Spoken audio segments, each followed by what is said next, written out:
নাই কাৰণ তেখেতে যদি মই নেগেটিভ এনচাৰ দিলোহেঁতেন তেনেহ'লে কি ধৰণৰ উত্তৰ পাম মই জনা আছিলে।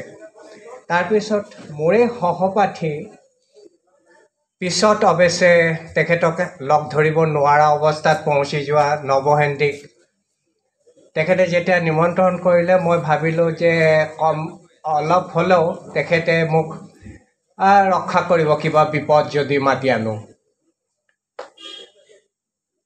মই পোনপ্ৰথমে এটা কথা কৈ লওঁ, যিহেতু মোৰ মাতৃভাষা অন্য, জন্ম যদিও ইয়াতে, তথাপি কিছুমান অভাৱ মোৰ মাজতে থাকি গ'ল। যেনেকুৱা ৱ উচ্চাৰণ নথকাৰ কাৰণে মই শিৱসাগৰটো বেলেগ ধৰণেৰে উচ্চাৰণ কৰোঁ।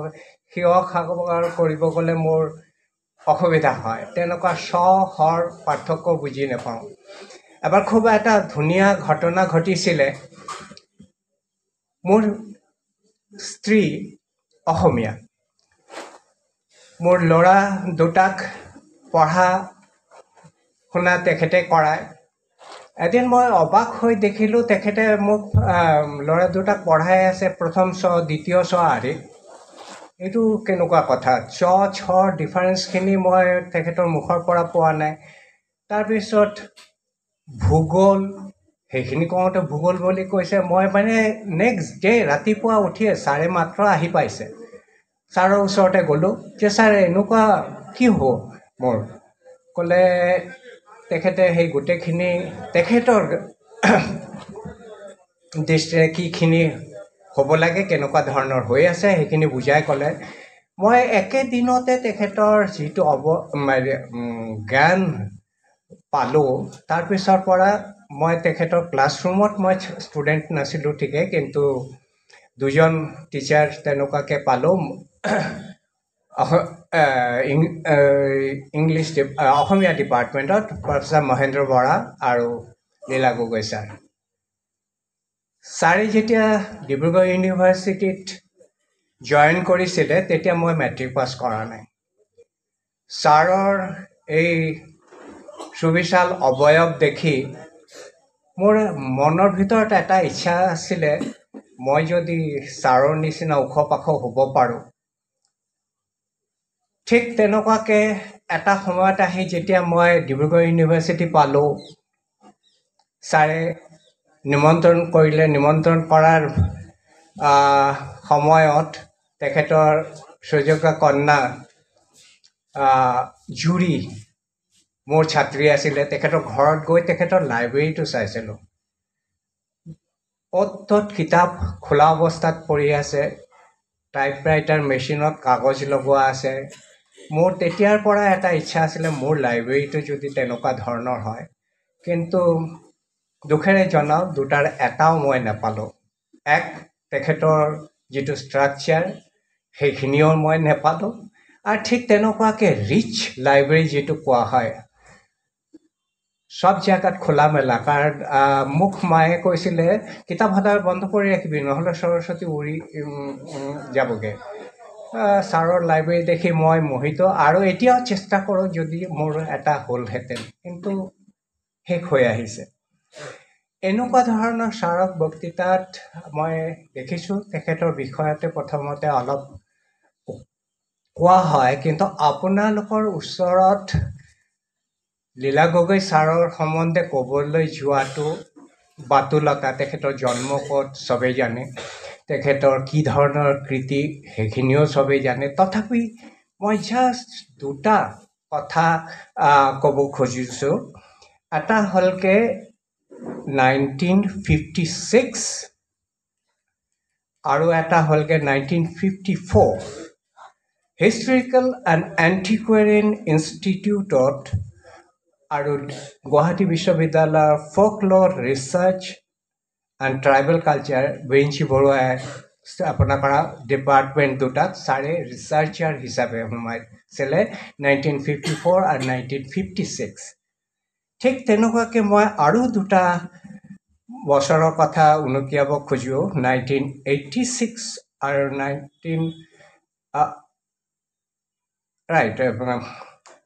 1991ত ছাৰে এই দুটা ইনষ্টিটিউট য'ত ছাৰে পাতনি মেলিছিলে ৰিচাৰ্চাৰ হিচাপে, এই দুটাৰে ডিৰেক্টৰ হিচাপে ছাৰে জইন কৰিছিলে। এইখিনি মই কোৱাৰ মুখ্য উদ্দেশ্যটো হ'লগৈ ছাৰৰ টেনাচিটিটো চাব লাগে। যিটো ইনষ্টিটিউটত একেবাৰে নতুন এজন সোমাই ৰিচাৰ্চাৰ হিচাপে, সেইটোৰে ভৱিষ্যতত ডিৰেক্টৰ হোৱাটো তেখেতৰ এই টেনাচিটিক মই সন্মান জনাওঁ। আৰু মই ভাবোঁ উঠি অহা চাম সেইখিনি কথা মনত ৰাখিব লাগে যে পৰিশ্ৰম কৰিলে সম্ভৱপৰ সেইখিনি বস্তু। ছাৰৰ গোটেইখিনি সাহিত্য আৰু ঐতিহাসিক যিবিলাক কৃতি আছে সেইখিনিৰ ওপৰতে ক'বলৈ গ'লে মোৰ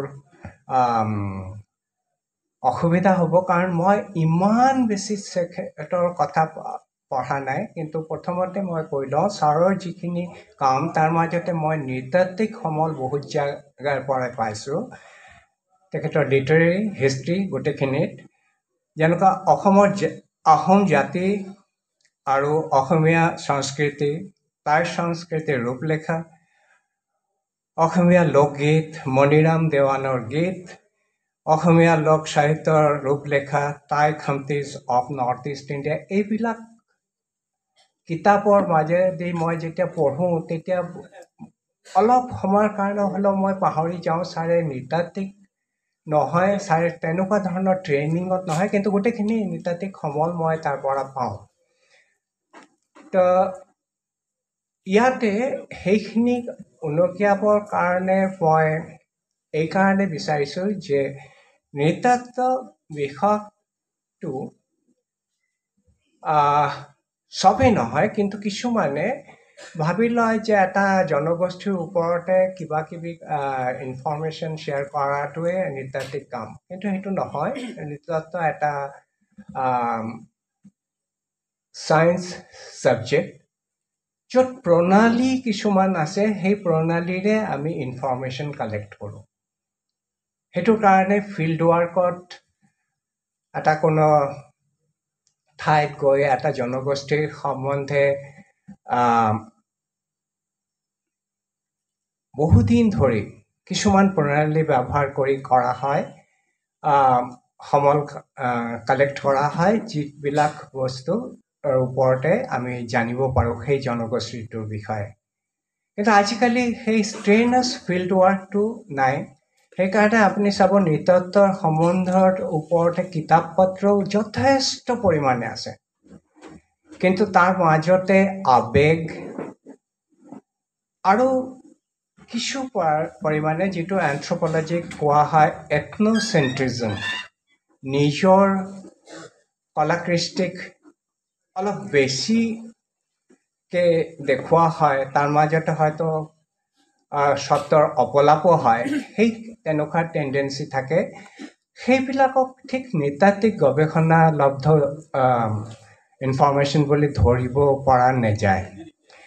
আজি মই সেইকাৰণে কিছুমান কথা অলপ চমু কৰি লৈছোঁ, যিবিলাক একেবাৰে সঁচা অৰ্থত নৃতাত্ত্বিক গৱেষণা হৈছে সেইখিনিৰ ওপৰতে ক'ম।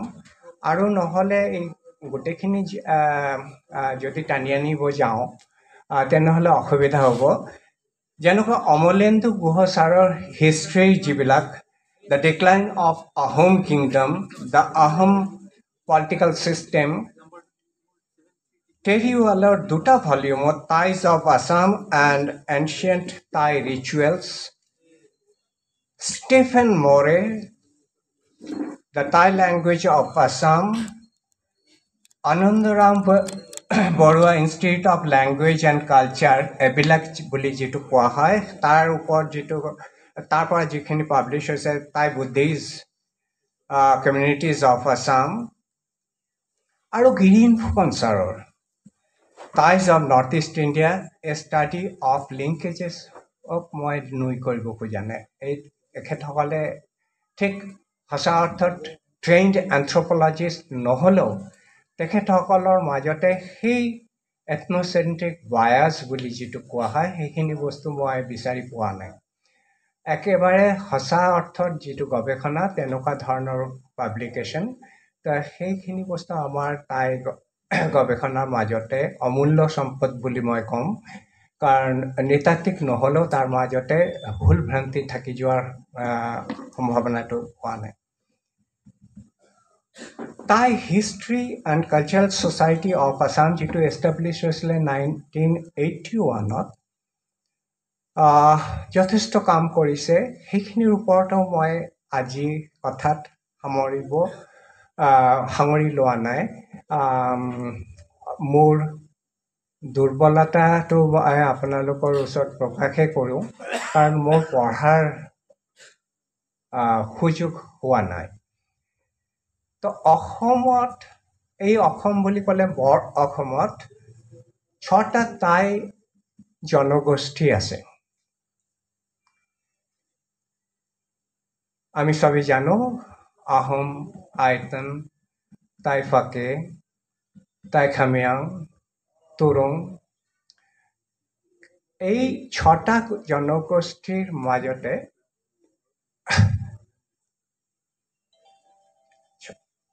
okay I'll touch that population also কিন্তু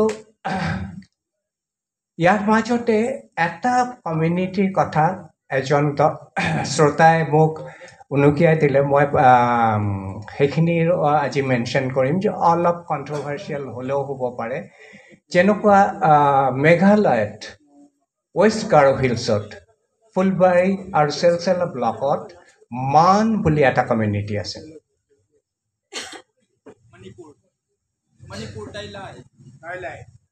মই সেইখিনিৰ ওপৰতে খুব বেছি এটা ইনফৰমেশ্যন পোৱা নাই মই দুখিত নিশ্চয় সেইখিনি কৰি কিন্তু আপুনি এটা কথা জানিব যে অসমৰ শিডিউল ট্ৰাইব লিষ্টটো যিটো আমি জানো সেইটো সময়ে সময়ে চেঞ্জ হৈ থাকে যেনেকুৱা ধৰণৰ ধৰক সোণোৱাল কাছাৰী আগতে কাছাৰী ইনক্লুডিং সোণোৱাল তাৰপিছত সোণোৱাল উইদিন ব্ৰেকেট থেংগাল আৰু এতিয়া এইখিনি বস্তুটো মেনশ্যন একেবাৰে নাই যদিও মোৰ কথাটো অকণমান কণ্ট্ৰভাৰ্চিয়েল হ'ব যে মেঘালয়ত যিটো মান পপুলেশ্যন আছে সিহঁতৰ মাজতে টাই ভাষা জনা বা সেইটো চৰ্চা কৰাৰ মানুহো মই এজনকো বিচাৰি পোৱা নাই উইদিন ব্ৰেকেট টাই স্পিকিং লোৱাৰ কাৰণে কি হৈছে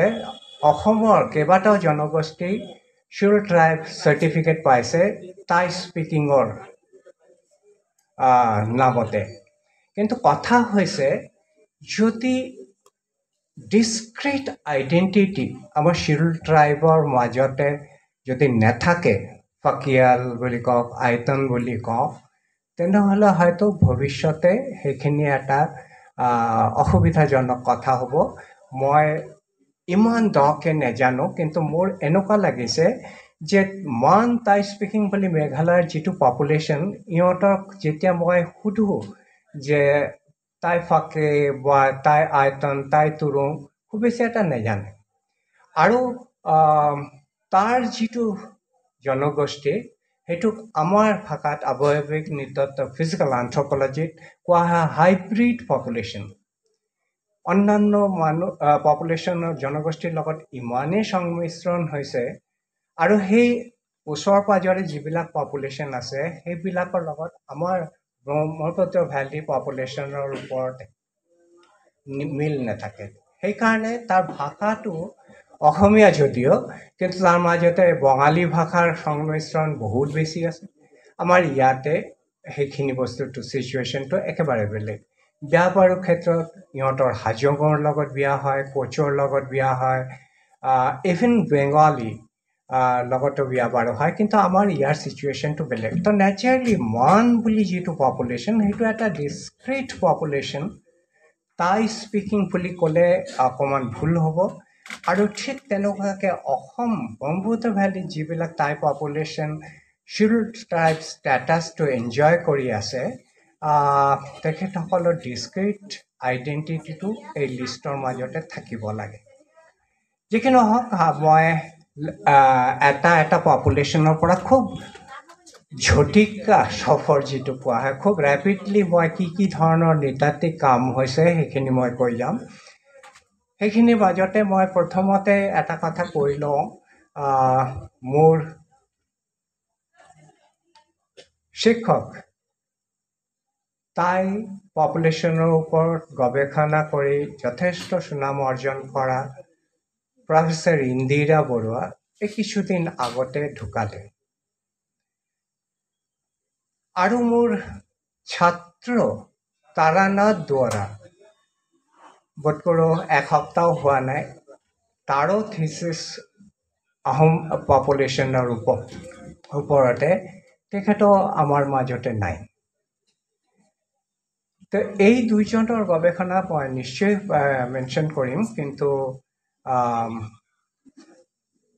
সঁচাকৈ দুখ লগা কথা তেখেতসকলৰ পৰা আৰু পাবলগীয়া হয়তো বহুত আছিলে কিন্তু আমি নাপালোঁ প্ৰথমতে আৰম্ভ কৰা যাওক ভিলেজ ষ্টাডি লৈ এন্থ্ৰপলজিত ভিলেজ ষ্টাডিটো কোৱা হয় এইটো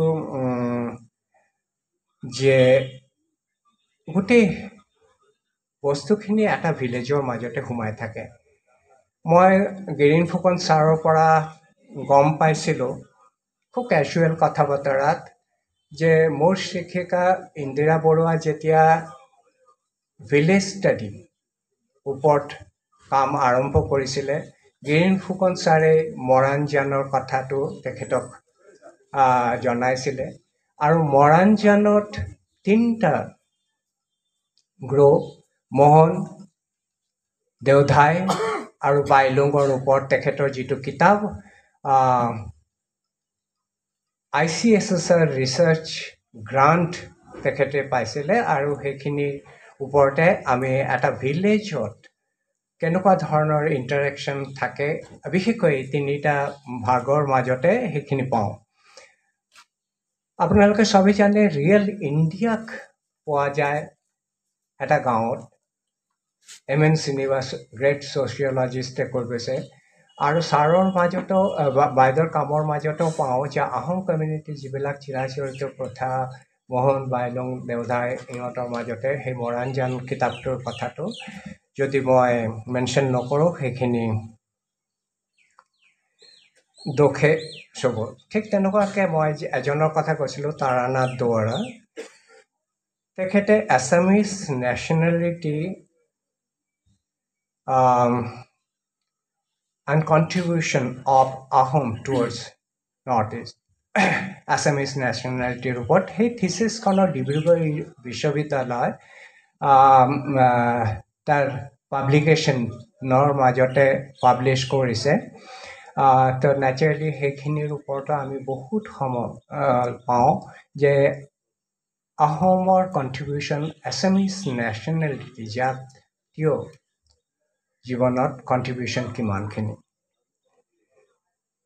আৱয়ৱিক নৃতত্ব ফিজিকেল এন্থ্ৰপলজিৰ মাজতে আহোঁ মোৰেই এজন শিক্ষক জিয়াউদ্দিন আহমেদ হাজৰিকা তেখেতে কানে কলেজৰ শিক্ষিকা আছিলে মোৰ জুৰি আৰু বহুতৰে হয়তো এন্থ্ৰপলজিৰ ট্ৰেইনিং তেখেতৰ পৰা পাইছিলোঁ তেখেতে বহুদিন আগতে আহোম পপুলেশ্যন গ্ৰ'থ ষ্টাডি কৰিছিলে আৰু অন্যান্য নেইবাৰিং পপুলেশ্যনবিলাকৰ লগতে কম্পেৰেটিভ ষ্টাডিটো দিছিলে সেইটো এজ আৰ্লি এজ 1981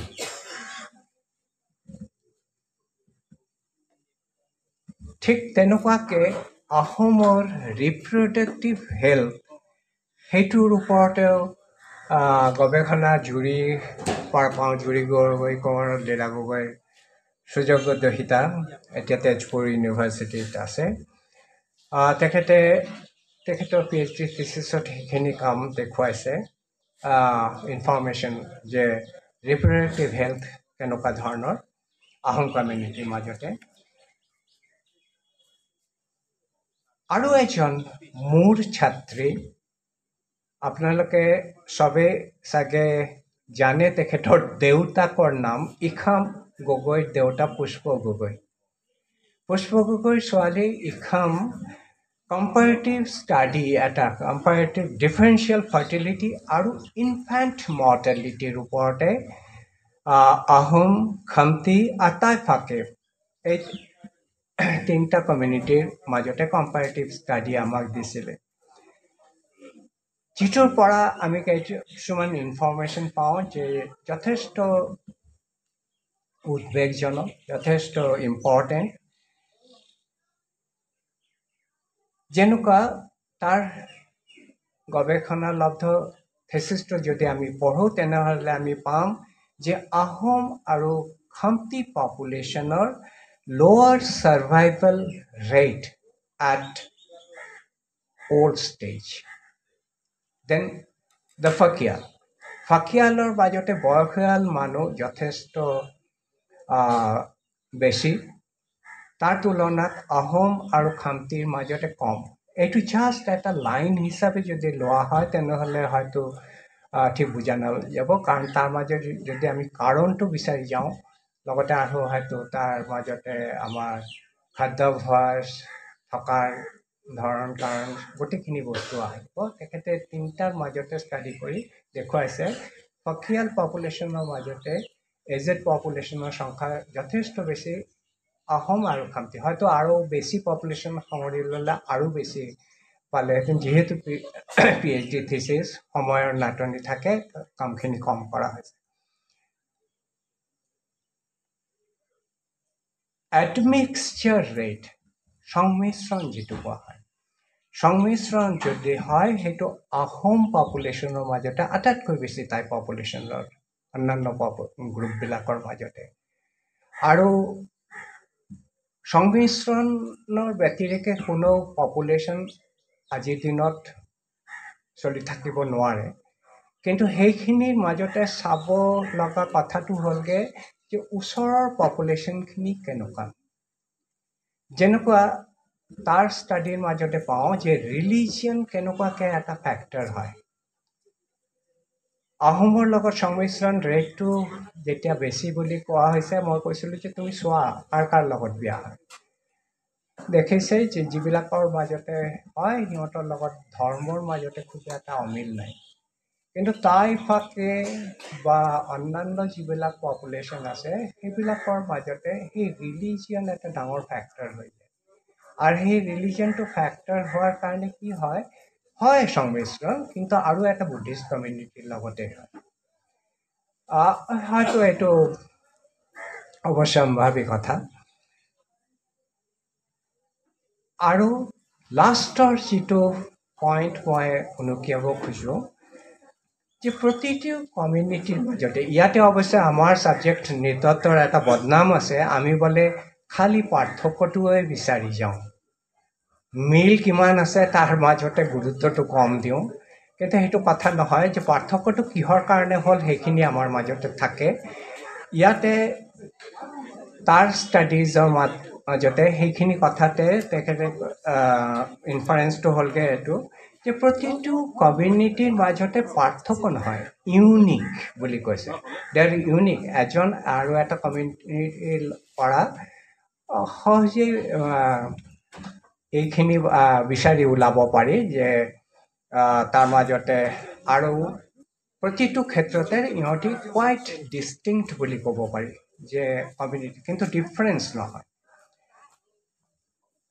হেল্থ আৰু নিউট্ৰিশ্যনেল ষ্টেটাছ আহোম পপুলেশ্যনৰ ওপৰতেও কাম হৈছে যেনেকুৱা মোৰে এজন ষ্টুডেণ্ট অভিজিত বৰুৱা এতিয়া নৰ্থ গুৱাহাটী কলেজত আছে তেখেতে দেখুৱাব খুজিছিলে আহোম কমিউনিটিৰ মাজতে যিবিলাক ৰুৰেল ইনহেবিটেণ্টছ আৰু যিবিলাক আৰ্বান ইনহেবিটেণ্টছ ইহঁতৰ মাজতে ফাৰ্টিলিটি মৰ্টেলিটি আৰু ইহঁতৰ স্বাস্থ্যৰ ওপৰতে কামখিনি কৰোঁতে তেখেতে পাইছিলে যে আৰ্বানত গৈ ফেচিলিটি যদিও বেছি আছে কিন্তু আৰ্বানত গৈ হেল্থ কণ্ডিশ্যনটো ইমান এটা ভাল পোৱা নাই তাতকৈ ৰুৰাল কাউণ্টাৰ পাৰ্টৰ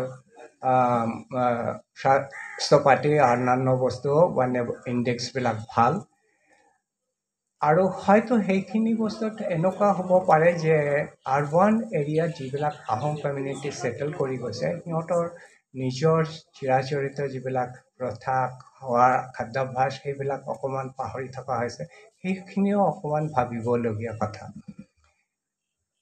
ইয়াৰ পিছত আহোঁ আইতন কমিউনিটি সৰু কমিউনিটি মই এলফাবেটিকেলি সজাওঁতে আহোমৰ আটাইতকৈ ডাঙৰ পপুলেশ্যনৰ পিছতে আইতন আহিছে সেইখিনি কৰাৰ মেইন কাৰণটো হ'লগৈ মই কমিউনিটিবিলাক সজাওঁতে মই এলফাবেটিকেলি সজাইছোঁ এই কমিউনিটিটো কাৰ্বি আংলং শিৱসাগৰ গোলাঘাট আৰু সৰুপাথাৰত আছে কোৱা হয় যে 18th century শেষৰ ফালে তেখেতসকলে অসমত সোমাইছে আৰু তেখেতসকলৰ কালচাৰেল এছপেক্টবিলাক যিবিলাক গৱেষণা চলিছে তাৰ পৰা আমি জানিব পাৰোঁ যে ইহঁতৰ মাজতে এতিয়াও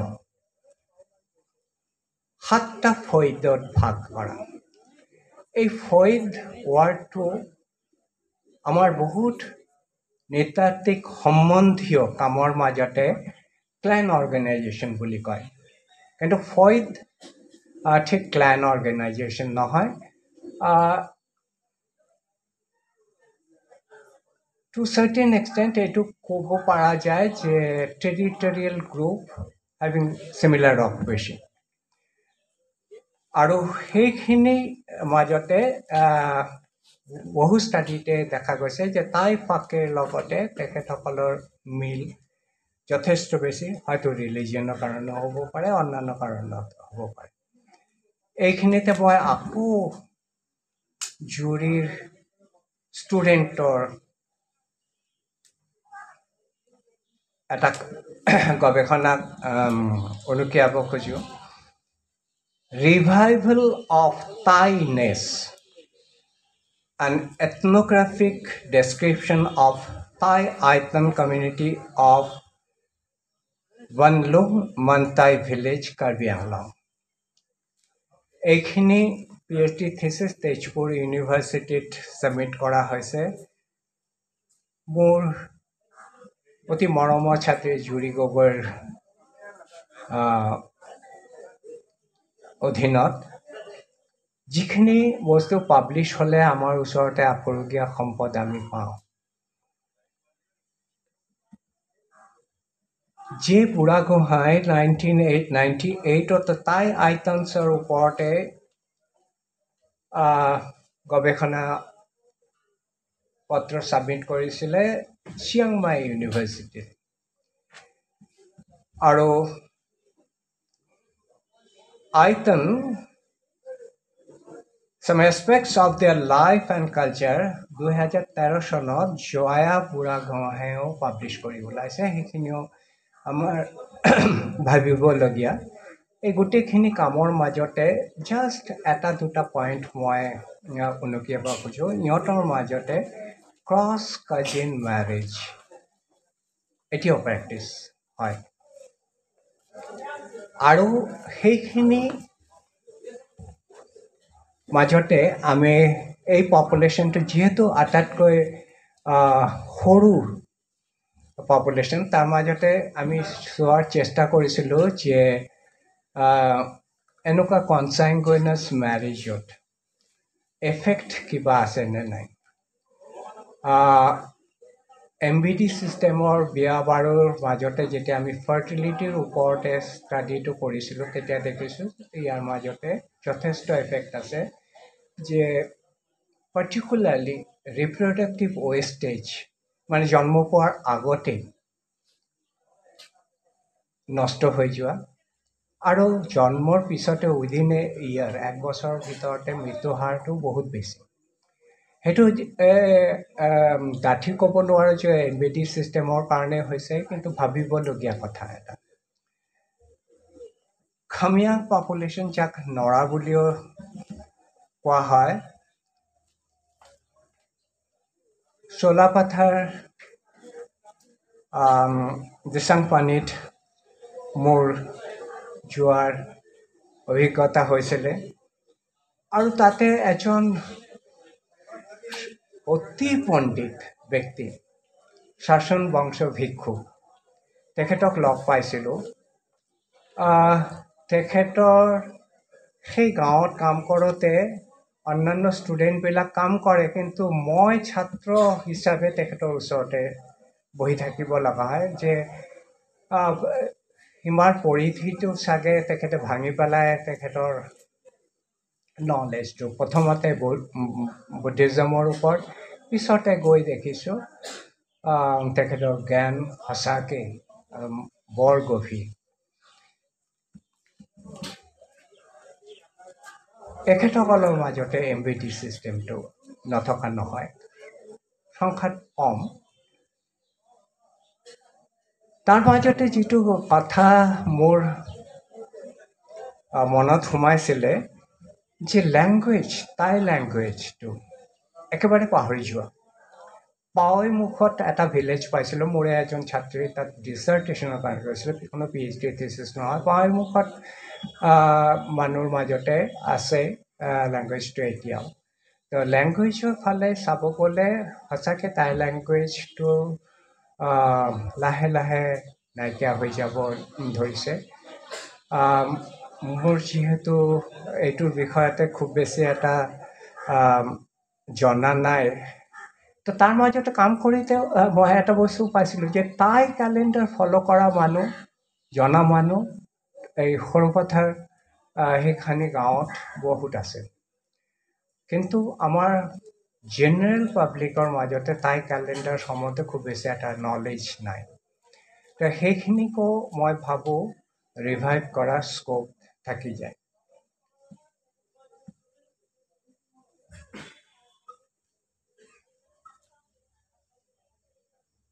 খামিয়াঙৰ মাজতে কাম কৰিব গৈ এটা এছপেক্ট মই দেখিছিলোঁ, মই হোম ৰেমিডিজৰ কথা কোৱা নাই, সেইখিনি কথা আমাৰ গাঁৱৰ বিশেষকৈ মাইকী মানুহবিলাক চব জানে যে কাটিলে নাৰ্জী ফুল লগাই দিয়ে, অমুক তমুক, সেই হোম ৰেমিডিজ নহয়।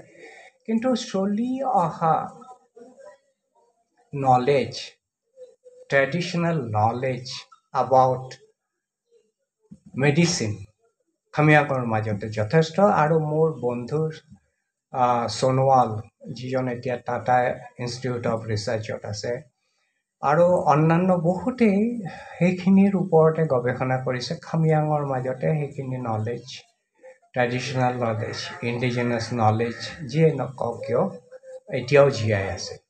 আৰু সেইখিনিও এটা খুব সুন্দৰ এটা এৰিয়া য'ৰ ওপৰত আমাৰ গৱেষণা চলিব পাৰে। খালি জাষ্ট সিহঁতে সেইটো ব্যৱহাৰ কৰে সেইটো নহয়। What is the potentiality of this chemical analysis, তাক খালি সীমাটো এন্থ্ৰপলজি নৃতত্বৰ মাজতে ৰাখিলেই নহ'ব, কেমিষ্ট্ৰিৰ মাজতে কেমিষ্ট্ৰি হেল্প নল'লে হয়তো আমাৰ জানাটো অসম্পূৰ্ণ হৈ থাকিব। খামতিৰ ওপৰত নাৰায়ণপুৰ বিহুপুৰীয়াত আমাৰ যথেষ্ট খামতি ভিলেজ আছে।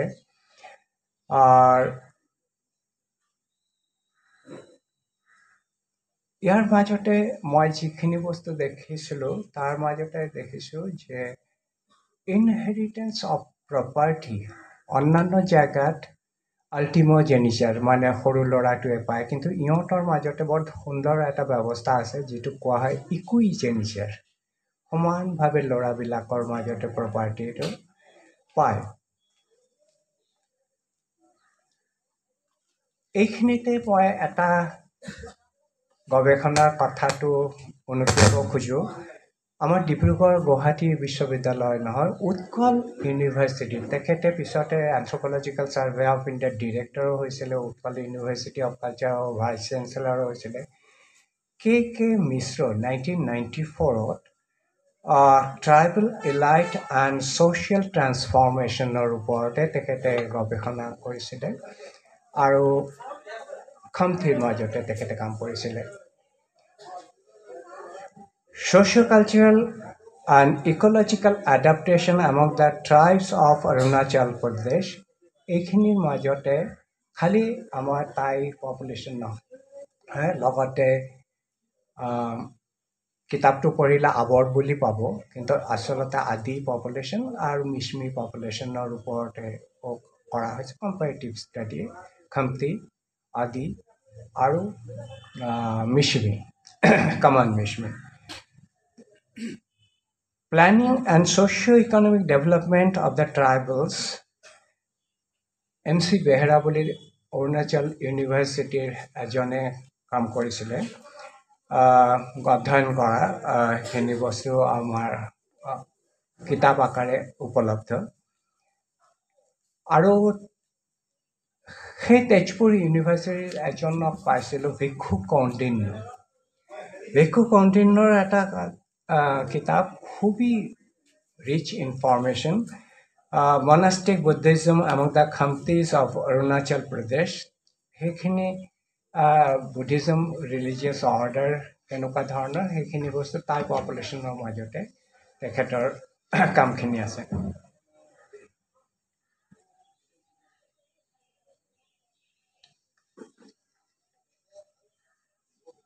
টাই ফাকে পপুলেশ্যন আৰু এটা সৰু পপুলেশ্যন।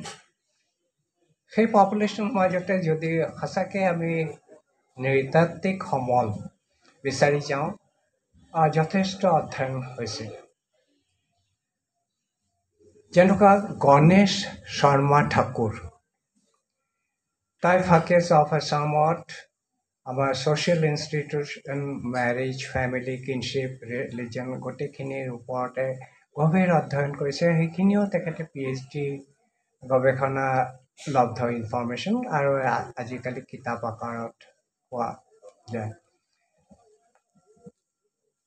সুপ্ৰীতি ফুকন, তেখেতো টাই ফাকেজ এ হিষ্ট্ৰিকেল এণ্ড কালচাৰেল ষ্টাডি, য'ত অৰিজিন, মাইগ্ৰেশ্যন এইবিলাক এছপেক্টৰ ওপৰতে তেখেতৰ গভীৰ অধ্যয়ন, সেইখিনিও আমি কিতাপ আকাৰে পাইছোঁ।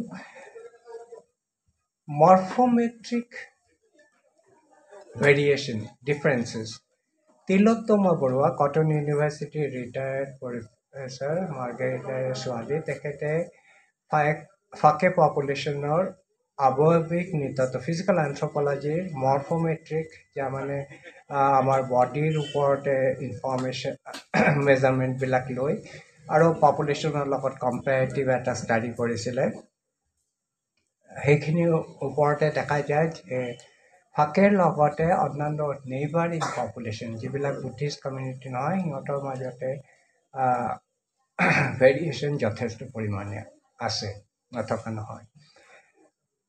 আৰু টাই ফাকে সমাজ আৰু সংস্কৃতি, মোৰ এই ছাত্ৰীৰ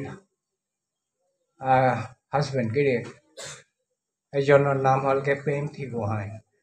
প্ৰেমথী গোহাঁই এইখিনি কিতাপ অসমীয়াতে লিখিছে। মই যদিও প্ৰথমতে কৈছিলোঁ যে এথনোচেণ্ট্ৰিজমটো থাকি যায়, কিন্তু প্ৰেমথীৰ মাজতে নাই। সেইখিনিৰ ইনফ্লুৱেঞ্চ মোৰ ছাত্ৰী গীতি মল্লিকাৰ নে সঁচাকৈ তেখেতে এজন ৰিচাৰ্চাৰ, সেইখিনি আৰু এইটো ট্ৰাইবেল ৰিচাৰ্চ ইনষ্টিটিউটে পাব্লিছ কৰি ওলাইছে। তুৰং পপুলেশ্যনৰ ওপৰতে ষ্টাডি খুব কম তুলনামূলকভাৱে। সৰু পাথাৰৰ ওচৰতে কেইবাটাও তুৰং ভিলেজ আছে, আৰু মই ভাগ্যৱান, তাতে মই যেতিয়া পিপল অফ ইণ্ডিয়া প্ৰজেক্টৰ কাৰণে কাম কৰিবলৈ গৈছিলোঁ, এজন শিক্ষকক পাইছিলোঁ, লেচন তুৰুং। সেইজনো মই মানে লাজ পাইছোঁ সেইটো কাৰণে, তেতিয়া মই যিখিনি এন্থ্ৰপলজি জানো, তেখেত তাতকৈ বহুত বেছি জানে।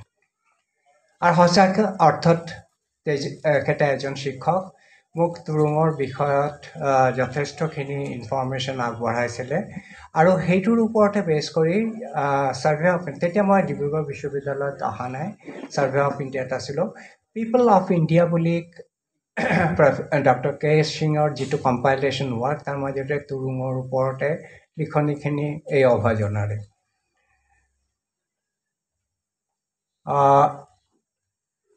সীমাবদ্ধতা খালি নৃতত্বৰ মাজতে থাকি যোৱা নাই, সংস্কৃত সেই ছাবজেক্টৰ মাজতেও এজন গীতা দেৱী ভট্টাচাৰ্য, তেখেতে role of Buddhism on Tai Turung communities of Assam, সেইখিনিও কিতাপ আকাৰে ওলাইছে।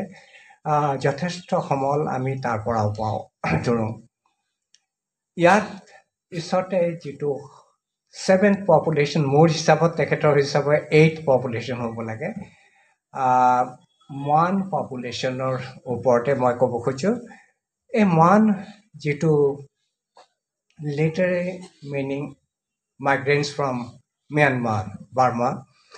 আহ, এই আক্ৰমণ মানৰ আক্ৰমণ আমি চবেই জানো তিনিবাৰ হৈছিলে ইয়াণ্ডাবু চুক্তিৰ অলপ আগতে যেতিয়া ইহঁতি ঘূৰি যোৱা আৰম্ভ কৰিলে তেতিয়া কোৱা হয় 40 জন মান পপুলেশ্যনৰ চলজাৰ সৈনিক থাকি গ'ল আৰু ইহঁতৰ 6টা ভিলেজ মই পাওঁ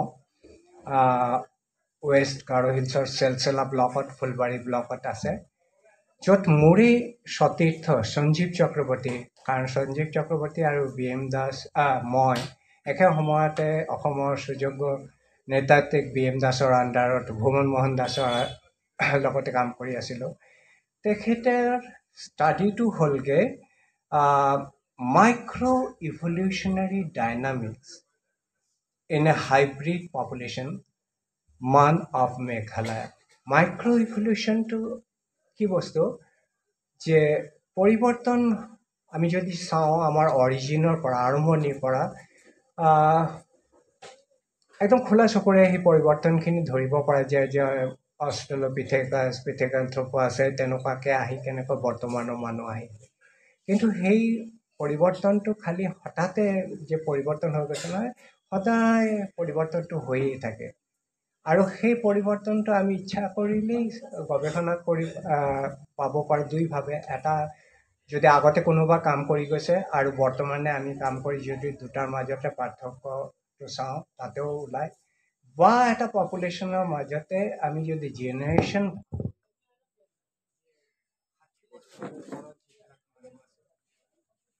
আৰু একেবাৰে কম বয়সীয়া মানুহ তাৰ মাজতে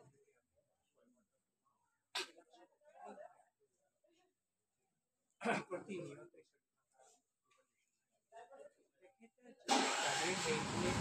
তেখেতে পাইছে যে ওৱান পপুলেশ্যনটো এটা হাইব্ৰিড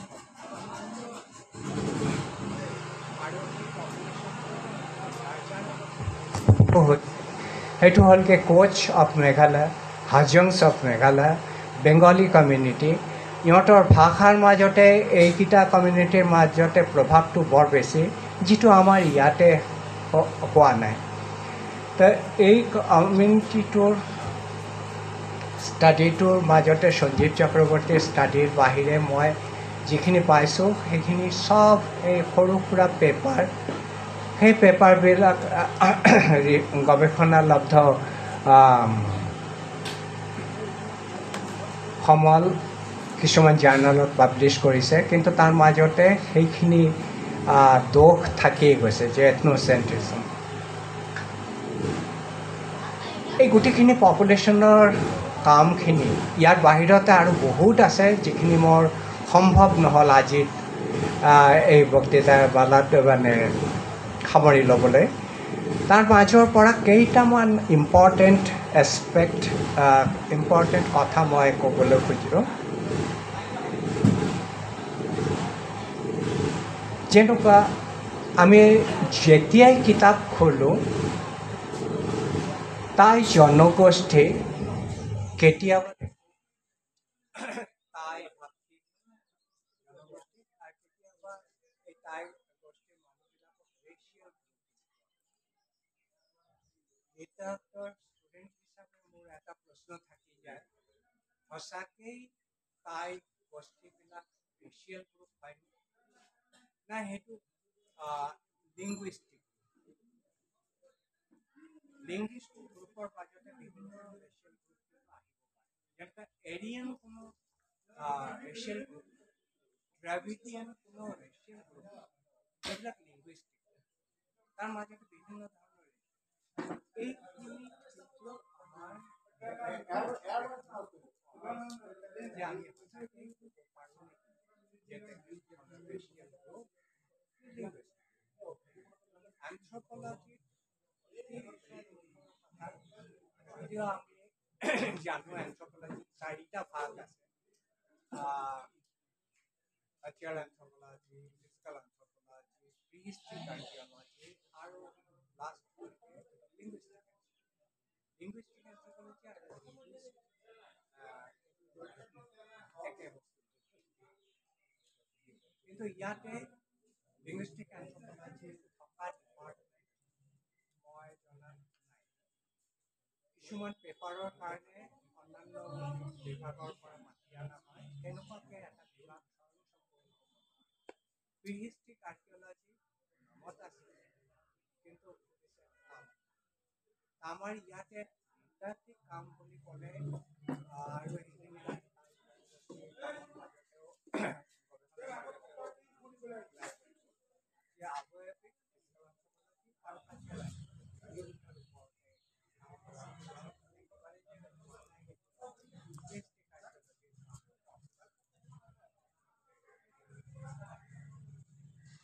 ইয়াৰ পিছতে আৰু এটা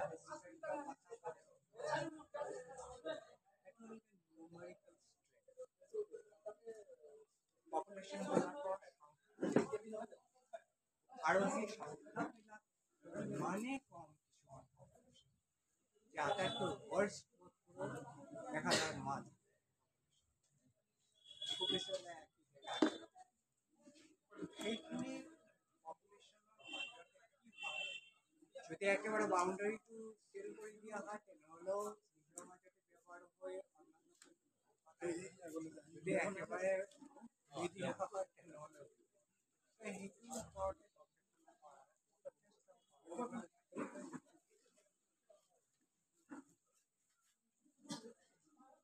আগতেই মই কৈছোঁ যে district identity as a schedule tribe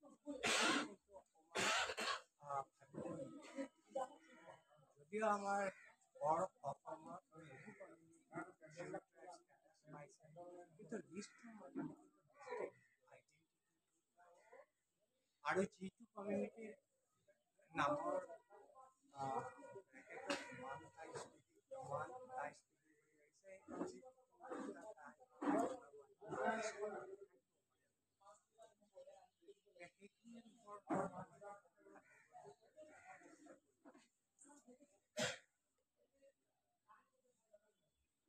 Stephen মৰি যথেষ্ট কাম কৰিছে আৰু এইখিনি যদি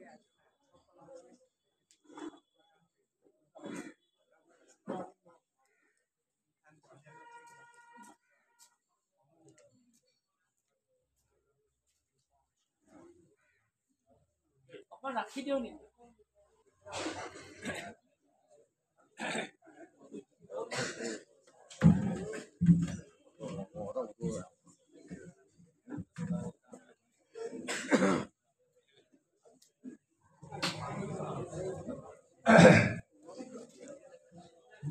ভাৰতবৰ্ষ কেলে আমাৰ ব্ৰহ্মপুত্ৰ ভ্যালিটো infant mortality, child mortality rate খুব বেছি। মই এইবিলাকৰ ওপৰতে গৱেষণা যদিও কৰিছোঁ, কিন্তু আজি মই ক'বলৈ খোজোঁ যে আমাৰ মাজতে জাৰ্নেলৰ মৰ্টেলিটি ৰেটো খুব বেছি। বিশেষকৈ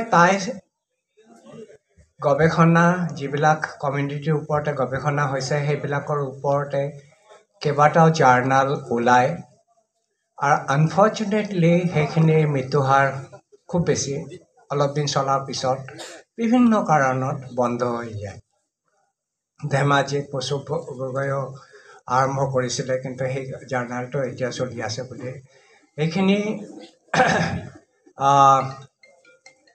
ক্ৰেডিট দিব লাগিব গিৰীন ফুকন ছাৰক, যে এতিয়াও ইয়াৰ পৰা পাব্লিছ হোৱা জাৰ্নালটো চলি আছে আৰু সেই ক্ৰেডিটৰ মাজতে যদি ভৱিষ্যতে কেতিয়াবা মই অকণমান কণ্ট্ৰিবিউশ্যনো যদি আগবঢ়াব পাৰোঁ, আৰ্টিকেল ফৰ্মতে হওক বা অন্যান্যভাৱে হওক, মই নিজক ধন্য মানিম।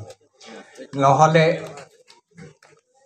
আমি ইয়াতে দেখিছোঁ, ইয়াৰ পৰাই পাব্লিছ হোৱা পুলেঞ্চি ধেমাজি আৰু পুষ্প গগৈৰ যিটো মেগাজিন আৰু এটা আছিলে, সেইটো উচ্চাৰণ কৰিব গ'লে মোৰ কষ্ট হ'ব, খাম সেইখিনিও কেইটামান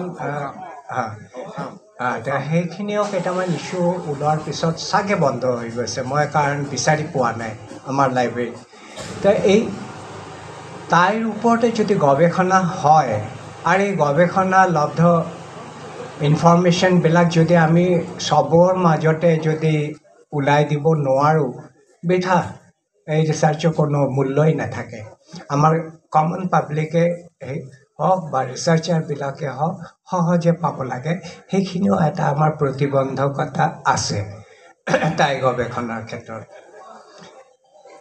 আগতে কৈ আহিছিলোঁ যে খামিয়াং পপুলেশ্যনৰ মাজতে তাই ফাকেৰ মাজতে যদিও আছে কিন্তু খামিয়াং পপুলেশ্যনৰ মাজতে একমাত্ৰ মই ভিজিট কৰা গাঁৱৰ মাজতে পঢ়াইমুখত দেখিছিলোঁ কিছুমান মানুহে তাই লেংগুৱেজটো জানে সেই লেংগুৱেজটোৰ শ্ৰীবৃদ্ধিৰ কাৰণে কিবা ষ্টেপ আমাৰ চাগে ল'বলগীয়া হ'ল এইখিনিৰ মাজতে যিখিনি কাম আমাৰ অলৰেডি হৈছে আৰু যিখিনি কাম কৰিবলগীয়া আছে সেইখিনি আমাৰ ইয়াতে এতিয়া তাই লেংগুৱেজৰ চাৰ্টিফিকেট ডিপ্ল'মা কৰ্চ আৰম্ভ হৈছে নেচাৰেলি সেইখিনি যদি ৰিভাইভ কৰিব পৰা যায় আমাৰ বস্তুটো হেৰাই নাযায়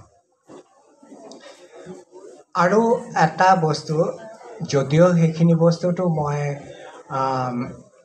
মোৰ মিছেছ আগতে কৈছোঁ যে তেখেতে আমাৰ ইয়াৰে সদায় মই ফিল্ডত গ'লে ক'ব যে চাবাচোন একেবাৰে অৰিজিনেল ডাই কৰা কাপোৰ তুমি পোৱা মেখেলা বা মই দুই এটা জেগাত নোপোৱা নহয় কিন্তু বেছিভাগ জেগাতে দেখিছোঁ যে আমাৰ এই যে ইণ্ডিজিনাছ ডাইং নলেজ যিটো গছ লত পাতৰ পৰা আনি ৰং কৰাৰ যিটো আমাৰ জ্ঞান সেইখিনি লাহে লাহে হেৰাই যাব ধৰিছে আৰু যদি হয় এটলিষ্ট মই জীয়াই থাকোঁতে মই মোৰ মিছেছক সুখী কৰিব পাৰিম তেনেকুৱা কেইটামান কাপোৰ যদি যোগাৰ কৰিব পৰা যায়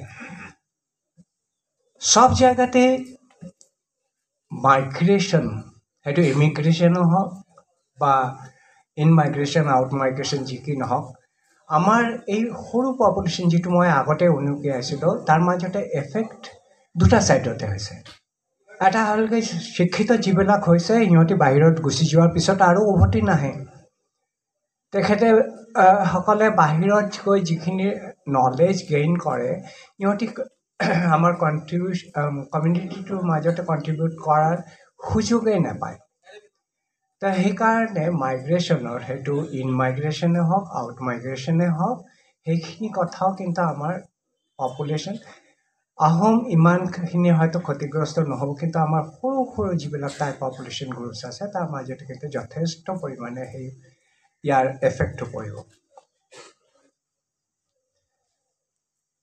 এফেক্ট অফ গ্ল'বেলাইজেশ্যন মই গ্ল'বেলাইজেশ্যনৰ এগেইনষ্টত নহওঁ কিন্তু আপুনি চাব ড্ৰেছ কিমান ধুনীয়া লাগিছে ট্ৰেডিশ্যনেল ড্ৰেছ পিন্ধি মোৰ ওচৰতে বহি থাকে কিন্তু আপুনি উঠি অহা চামৰ মাজতে হয়তো কাপোৰটো ল'ব চাব কিন্তু কেনেকুৱাকৈ বাঢ়িব লাগে সেইখিনি মানে হয়তো নেজানিবই তো সেইখিনি বস্তু গ্ল'বেলাইজেশ্যন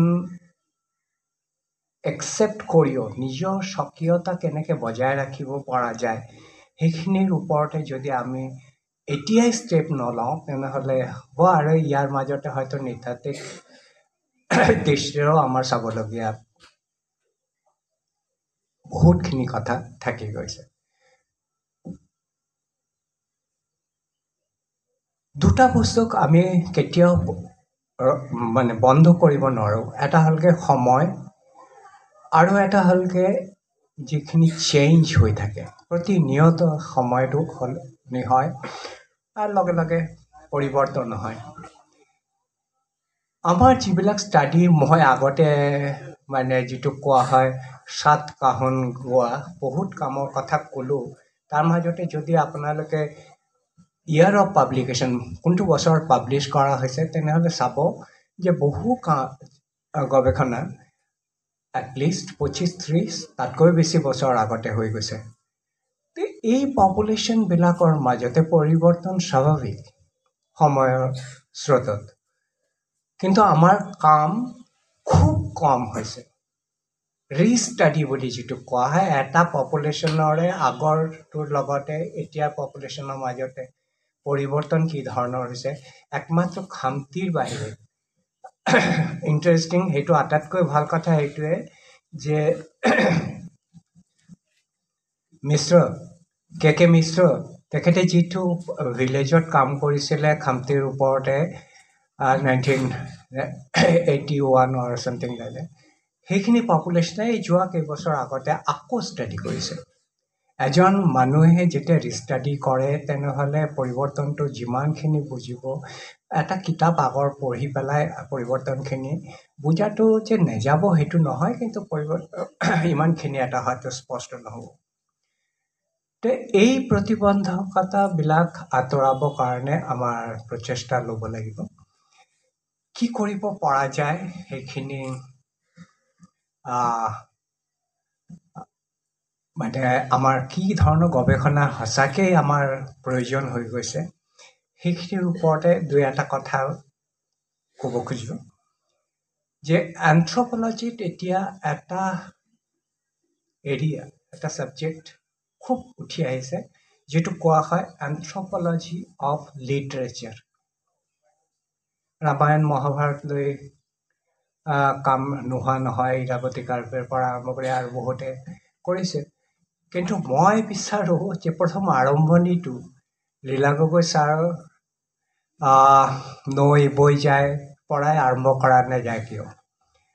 কাৰণ তাতে আমি যিখিনি বস্তু পাওঁ, মই আগতে কৈছোঁ যে লীলা গগৈ ছাৰৰ বহুতখিনি কামৰ মাজতে মই নৃতাত্ত্বিক সমল যিখিনি পাইছোঁ, সেইখিনিত ভগীৰথ ফুকনৰ সেই সময় যিখিনি ইনফৰমেশ্যন আমাক আগবঢ়াই দিছে, সেইখিনিৰ ওপৰতে হয়তো নৃতাত্ত্বিক গৱেষণা কৰাৰ সমল থাকি গৈছে। মই চেষ্টা নকৰা নহয়, অৱশ্যে লীলা গগৈ ছাৰৰ কামৰ ওপৰতে কৰা নাছিলোঁ, ইমান স্পৰ্ধাও মোৰ হোৱা নাছিলে। আমাৰ ইয়াতে ইয়াৰো ইংগম বীৰেন ভট্টাচাৰ্যৰ কিতাপ, সেইখিনিৰ ওপৰতে মই এবাৰ কৰিলোঁ। কিন্তু আমাৰ কি হয় জানে, নৃতত্ব বিষয়ত বেছিভাগ ছাত্ৰীয়ে আমাৰ ছোৱালী নেচাৰেলি MSc পাছ কৰাৰ পিছতে বিয়া বাৰুৰ কাৰণে মা দেউতা বৰ বেছি কৰে, সেই আধৰুৱা কাম থাকি গৈছে, মোৰ মানে হোৱা নাই। ঠিক তেনেকুৱা কপিলীপৰীয়া সাধুৰ ওপৰতো মই এজনক কৈছিলোঁ কৰিবলৈ, কিন্তু হোৱা নাই কাম। তো মই এইবাৰ এইখিনিৰ পিছতে মই ভাবিলোঁ আৰু পঢ়িছোঁ, আগতে পঢ়িছোঁ, ইমান ভালকৈ পঢ়াটো হোৱা নাছিলে, কিন্তু মই ভাবোঁ যে ছাৰৰ কিতাপ যিটো নৈ বৈ যায়, সেইখিনিৰ ওপৰতে সেই ধৰণৰ কাম কৰিব পৰাৰ যথেষ্ট থল থাকি গৈছে। আৰ্কিঅলজিকেল এন্থ্ৰপলজি, মই কৈছোঁ এন্থ্ৰপলজিৰ সেইটো ব্ৰাঞ্চৰ ওপৰতে বেছি কাম হোৱা নাই। মৈদামবিলাকৰ ওপৰতে কাম নোহোৱা নহয়, আৰু মৈদাম সম্বন্ধে আমাৰ এনেই যিটো জনসাধাৰণ, সিহঁতৰ যিখিনি ধাৰণা তাৰ মাজতে হয়তো ভুল ভ্ৰান্তি বহুত হৈছে। ঠিক তেনেকুৱা আৰু এটা কথা মই ক'ব খোজোঁ যে এই মৈদামবিলাক এতিয়া ষ্টেটাছটো অন্য ধৰণে পোৱাৰ কাৰণে যিবিলাক গাইড, সেইবিলাকক যদি এটা ট্ৰেইনিঙৰ ব্যৱস্থা আমাৰ ইয়াৰ টাই ৰিচাৰ্চ ইনষ্টিটিউটে কৰিব পাৰে, কাৰণ সিহঁতি যিবিলাক বকে, মাজে মাজে মই ভাবোঁ যে প্ৰটেষ্ট কৰিম, তাৰপিছত ভাবোঁ যে মোৰ পিঠিত যেনেকুৱা উকিল পৰিব, এইটো বৰ ডাঙৰ কথা হ'ব।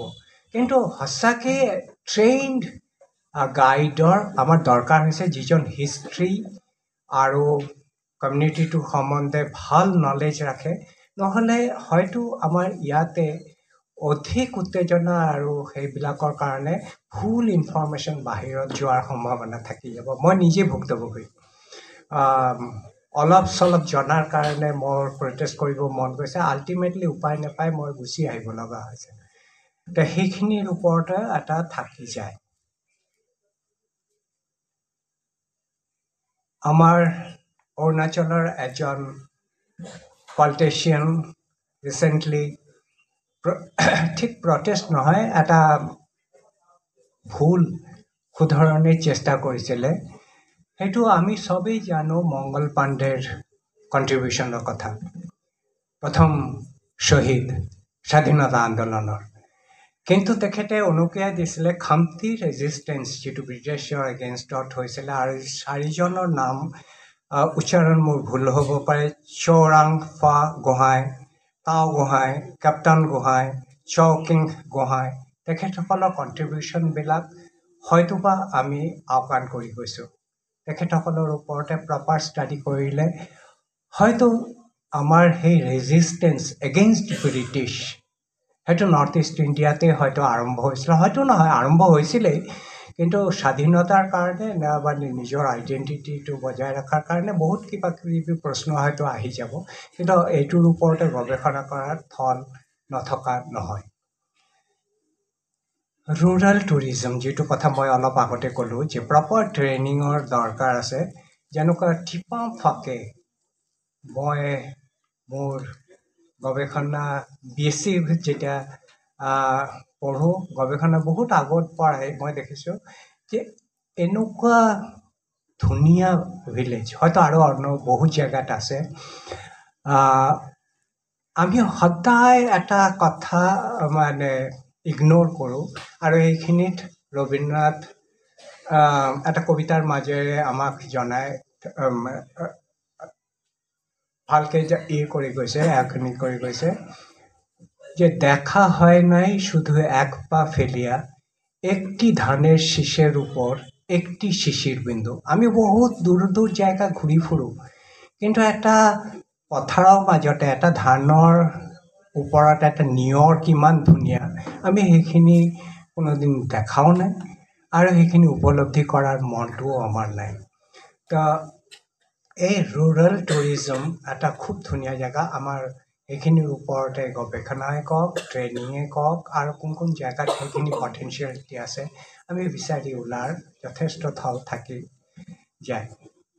শেষত যিটো কথা মই ক'ব খুজিছোঁ, আৰু মোৰ শ্ৰদ্ধেয় নমস্য বীৰেন ফুকন ছাৰক ক'ব খোজোঁ যে আমি যেতিয়া আমি বুলি কৈ মই কৈছোঁ যে কমন মানুহ যেতিয়া ডম্বৰুধৰ দেওধাই ফুকনৰ কথা জানিব খোজোঁ বা টেঙাই মোহনৰ কথাও জানিব খোজোঁ, ইমান লিমিটেড ইনফৰ্মেশ্যন আমি পাওঁ, তাৰো মাজতে সেইখিনি ভুলে ভ্ৰান্তিৰে ভৰা। তো সেইখিনিত মই লীলা গগৈ ছাৰৰ কথাও ক'ব, যদিও মানে ইনফৰ্মেশ্যন নথকা নহয়। এই information life sketches of the great, যিবিলাক টাই স্কলাৰ আছিলে আমাৰ, দুই এজনৰ নামে মই জধামূৰ্খ হিচাপে ক'ব খুজিছোঁ, কিন্তু সেইখিনি কথা আমাৰ জানিব লাগে। আৰু সেইখিনি কথা জনাব গৈ মই আকৌ কওঁ এথনোচেন্ট্ৰিক এইটো নহয়, আৰু এই স্কলাৰবিলাক হঠাৎ হৈ যোৱা নহয়। এটা সমাজ ব্যৱস্থাৰ মাজতে কেনেকৈ উঠি আহি ইমানখিনি কণ্ট্ৰিবিউশ্যন কৰি গৈছে, টু এ গ্ৰেট এক্সটেণ্ট এন্থ্ৰপলজিকেলি সেইখিনি মানুহৰ জীৱনীটো, আমি যেনেকুৱা মোৰ চনত জন্ম তাত কাম কৰিছিলে, সেই জীৱনী মই বিচৰা নাই। তাৰ লগতে আমাৰ অন্যান্য এছপেক্ট, আমাৰ নৃতত্ব সম্বন্ধীয় সেইখিনি বস্তুও আমাৰ দৰকাৰ হৈছে। কেইদিনমান আগতে একেবাৰে ৰিচেণ্টলি কোনোবা এজনে আমাৰ ইয়াতে কৈছে যে অসম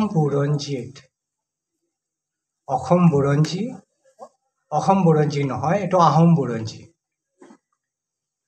সেইখিনিতে মই মোৰ সীমিত বুদ্ধিৰে ক'ব খোজোঁ, ইংৰাজী ট্ৰান্সলেশ্যন যদি আমি কৰোঁ, বুৰঞ্জীক সেইটো ক্ৰনিকল বুলি কোৱা হয়।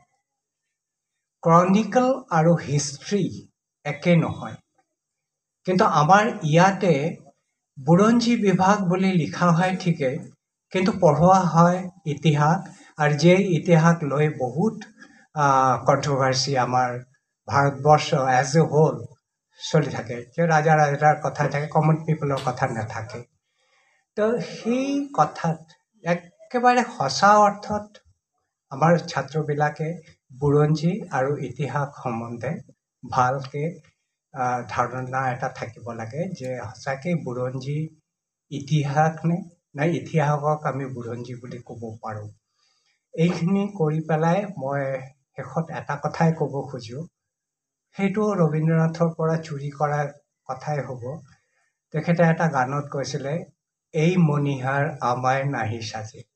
আজি গিৰীণ ফুকন ছাৰ আদেশে বুলি কওক বা অনুৰোধ বুলিয়ে কওক, লীলা গগৈ ছাৰক বক্তৃতাক মোক আমন্ত্ৰণ জনাই মোক যিটো সন্মান যাচিছে, মই ভাবোঁ সেইখিনি সন্মান হয়তো পাবলগীয়া মই এতিয়াও হোৱা নাই। চাওঁ, চেষ্টা কৰি যাম মৃত্যুলৈকে। এইখিনি কৈ মই শেষ কৰিব খুজিছোঁ।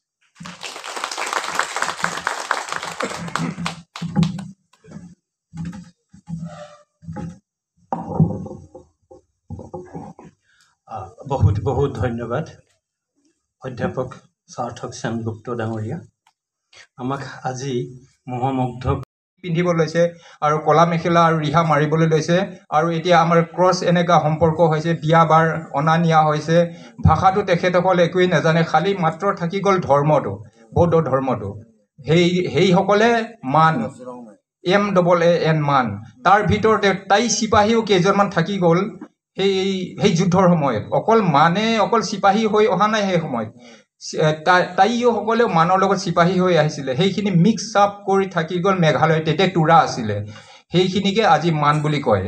আৰু দ্বিতীয়তে আমাৰ ছাৰে এটা প্ৰশ্নবোধক কথা এটা ওলাইছিলে, আমাৰ বিয়া বাৰটো, মাহী ল'ৰা বা মমায়ৰ ছোৱালী বিয়া কৰাটো, এইটো সম্পৰ্কত তেখেতে কৈছে যে জন্ম হ'লে সোনকালে মৰে আৰু হয়তো ডাঙৰ হোৱাৰ পিছত মৰি যায়।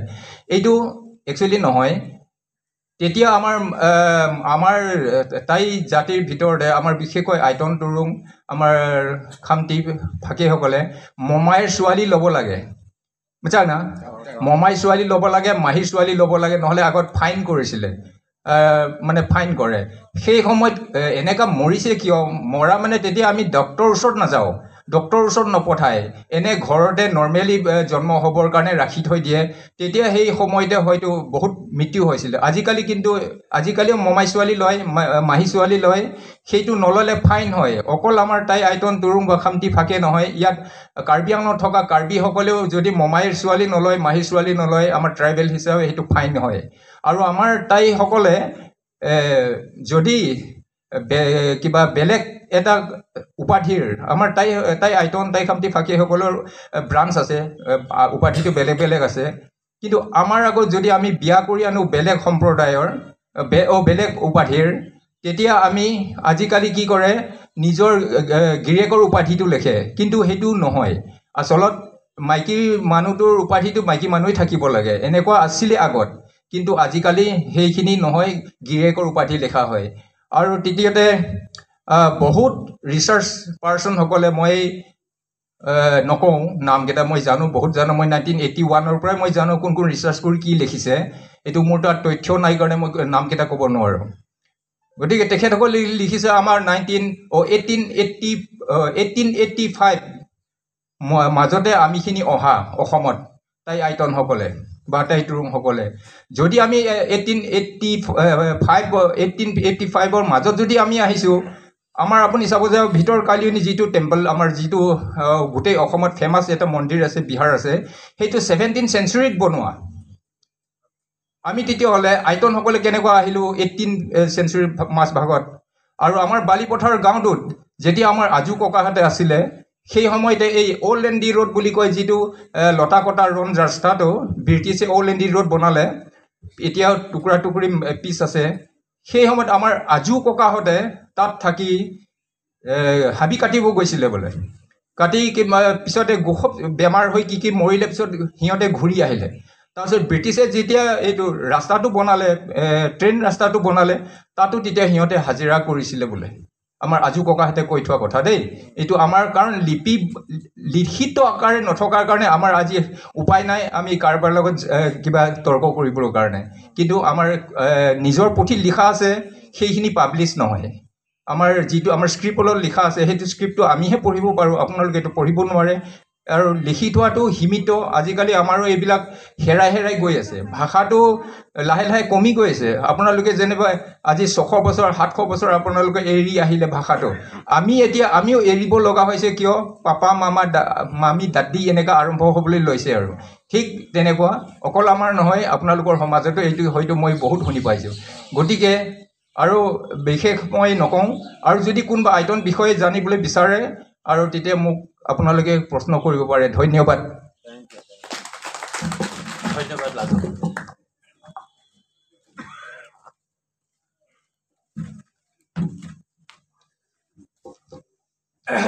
এনেকুৱা ধৰণৰ প্ৰতিটো সভাত বহুত জানিবলগীয়া চান্স পোৱা যায় কিন্তু মই এটা কথা দকে ক'ব খোজোঁ যে মই সেইখিনি কথা মোৰ বক্তৃতাত কৈছোঁ যে আমাৰ ইয়াৰে বহু কমিউনিটিৰ মাজতে ৰিভাইভেলিষ্টিক ট্ৰেণ্ড এটা আহিছে পাহৰি যোৱা কথাখিনিক আমি আকৌ নতুনকৈ আৰম্ভ কৰাৰ চেষ্টা কৰিছোঁ এতিয়া MBD ছিষ্টেমৰ কথাটো এইকাৰণেই ক'লোঁ আৰু সেইখিনি কথা মই মোৰ নিজস্ব ট্ৰেইনিঙৰ পৰা ক'ব খোজোঁ আমাৰ কেৰেক্টাৰ যিবিলাক আমি পাওঁ জন্মতে মাৰ পৰা আহে দেউতাৰ পৰা আহে জিনটো দুই ধৰণৰ থাকে প্ৰভাৱী আৰু অপ্ৰভাৱীবিলাক প্ৰভাৱী জিনৰ আণ্ডাৰত থাকি যায় ওলাই নপৰে আৰু সেইকাৰণে মোৰ মাজতে নেভাবিব যে তেনেকুৱা বেয়া জিন নথকা কিন্তু সেইখিনি প্ৰকাশ পোৱা নাই প্ৰভাৱী জিনটোৰ কাৰণে তো নেচাৰেলি MBD ছিষ্টেমৰ মাৰ ব্ৰাদাৰ ডটাৰ সেই অপ্ৰভাৱী জিনটো মাৰ মাজতো থাকিব পাৰে মোমায়েকৰ মাজতো থাকিব পাৰে তেখেতৰ ল'ৰা ছোৱালীৰ মাজতো আহিব পাৰে তো একেবাৰে পাহৰি যোৱা সংস্কাৰ এটা আমি জাষ্ট ৰিভাইভেলিষ্টিক ট্ৰেণ্ডৰ নামতে যদি আকৌ আৰম্ভ কৰোঁ সেই চান্স কিন্তু থাকি যায় ফাইন দিয়াৰ কথাটো তেখেতে কৈছে মই নজনা নহয় জানো কিন্তু সেই ফাইন দিয়াৰ কথাটোতে যদি একেবাৰে মৰি যোৱা এটা সংস্কাৰ যদি আমি আকৌ আৰম্ভ কৰিব খোজোঁ দকে ভাবি চোৱাৰ ফল থাকি যায় যেনেকুৱা মই আপোনাক কৈছোঁ মই মুছলিম কমিউনিটিৰ মাজতে খালি টাই বা বঙালী অন্য কমিউনিটিৰ মাজতে কৰা নাই আমাৰ বহুত হিন্দু মানুহ মুছলমান নোহোৱা নহয় মুছলমানৰ মাজতে ফাৰ্ষ্ট কাজিন মেৰেজটো হয়তো ইমানখিনি এটা আমাৰ অসমত নহয় কিন্তু second cousin third cousin marriage হয় তা এটা কমিউনিটি যদি ইমান দিনলৈকে কোনো এই ধৰণৰ ক্ল'জ মেৰেজ নাছিলে হ'লেতো খেদাই দিব সমাজৰ পৰা বাহিৰতে ওলাই দিব সেইটো যদি জাষ্ট ধৰ্মৰ দোহাইৰে যদি আকৌ আৰম্ভ কৰি দিব যায় বিপদটো বহুত বেছি হৈ যাব যদি এটা কমিউনিটিৰ মাজতে MBD ছিষ্টেমটো বহুত দিনৰ পৰা চলি আছে তেনেহ'লে নোহোৱা নহয় সেই বিপদখিনি হৈছিলে কিন্তু হৈ যোৱাৰ কাৰণে এটা মানুহ যেতিয়া মৰি যায় জিনটোক লগতে লৈ যায় তো সেইখিনি বস্তুটো এটা পপুলেশ্যনৰ পৰা ৱাষ্ট আউট হৈ যায় তো যিটো কমিউনিটিৰ মাজতে সেই প্ৰেক্টিচ থাকে মই তাক এগেইনষ্টত একো কথা ক'বলৈ যোৱা নাই কিন্তু কোনো এটা কমিউনিটিৰ মাজতে সেই ছিষ্টেমটো যদি একেবাৰে চলি থকা নাছিলে হঠাতে আৰম্ভ হৈ গ'ল জাষ্ট ৰিভাইভেলিষ্টিক ট্ৰেণ্ড আমাৰ নিজৰ আইডেণ্টিটিটো ঠিক ৰখাৰ কাৰণে তেনেহ'লে বিপদ হ'ব পাৰে মই অৱশ্যে অলপ বেছিকৈ ক'লোঁ কাৰণ তেখেতৰ প্ৰফেচাৰ বলিন কোঁৱৰ বহি আছে জিন টিনৰ ওপৰত বেছি আৰু নোকোৱাই ভাল তেখেতে মোক শুধৰাই দিব এইটো এটা কথা আৰু যিকেইটা ভিলেজৰ কথা কৈছিলে তেখেতে খালি দুটা ভিলেজ হালদিবাৰীৰ কথা ক'লে চেলচেলা আৰু ফুলবাৰী ব্লকত 6টা গাঁও আছে যেনেকুৱা হালদিবাৰী শংকৰপাৰা জেলজেলা শ্যামনগৰ সেই তেনেকুৱা 6টা গাঁৱৰ পৰা ইহঁতৰ মাজতে যেতিয়া মই সঞ্জীৱ চক্ৰৱৰ্তীৰ লগতে একেলগতে কাম কৰিবলৈ গৈছিলোঁ তেখেতসকলে কৈছিলে শদিয়াৰ সেইফালেও বোলে কিছুমান মানুহে মাইগ্ৰেট কৰিছে মই ঠিক নাজানো কোনটো এৰিয়াত মানে সেই বিলাক আছে আৰু লখিমপুৰৰ কথাও তেখেতসকলে উন্নতি আছিলে কিন্তু আনফৰ্চুনেটলি মই সেই এৰিয়াবিলাকত কাম কৰিবলৈ যাব পৰা নাই সেইটোৱে মোৰ ক'বলগীয়া কথা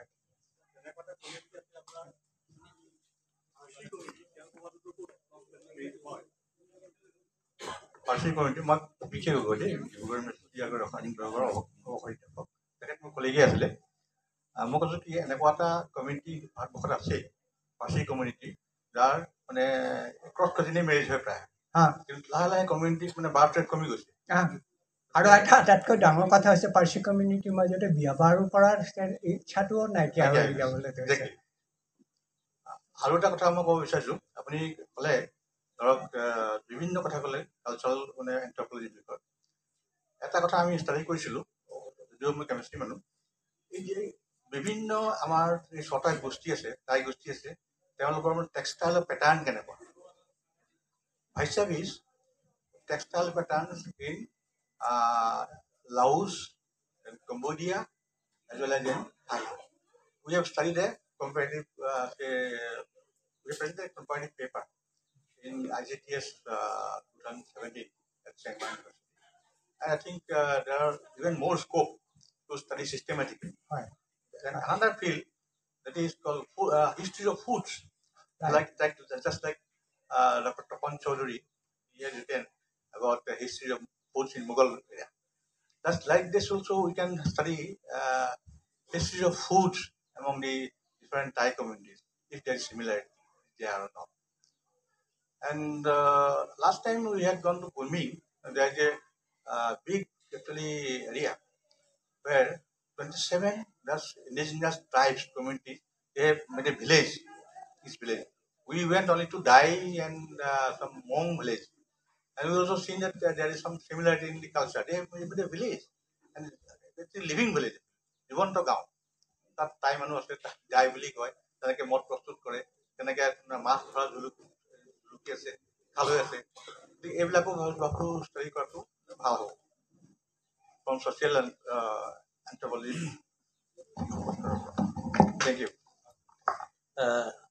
ধন্যবাদ অধ্যাপক প্ৰফেচাৰ গগৈ। অধ্যাপক গগৈয়ে আমাক বহুত ধৰণৰ সুবিধা দি দিছে যে এইবিলাক বিষয়ে অধ্যয়ন কৰিব পাৰে। না সঁচাকে এইখিনি কথা মই যদি উনুকিয়াই নিদিওঁ, প্ৰফেচাৰ গগৈ কেমিষ্ট্ৰিৰ মানুহ যদিও তেখেতে বহুত ডাঙৰ এন্থ্ৰপলজিষ্ট।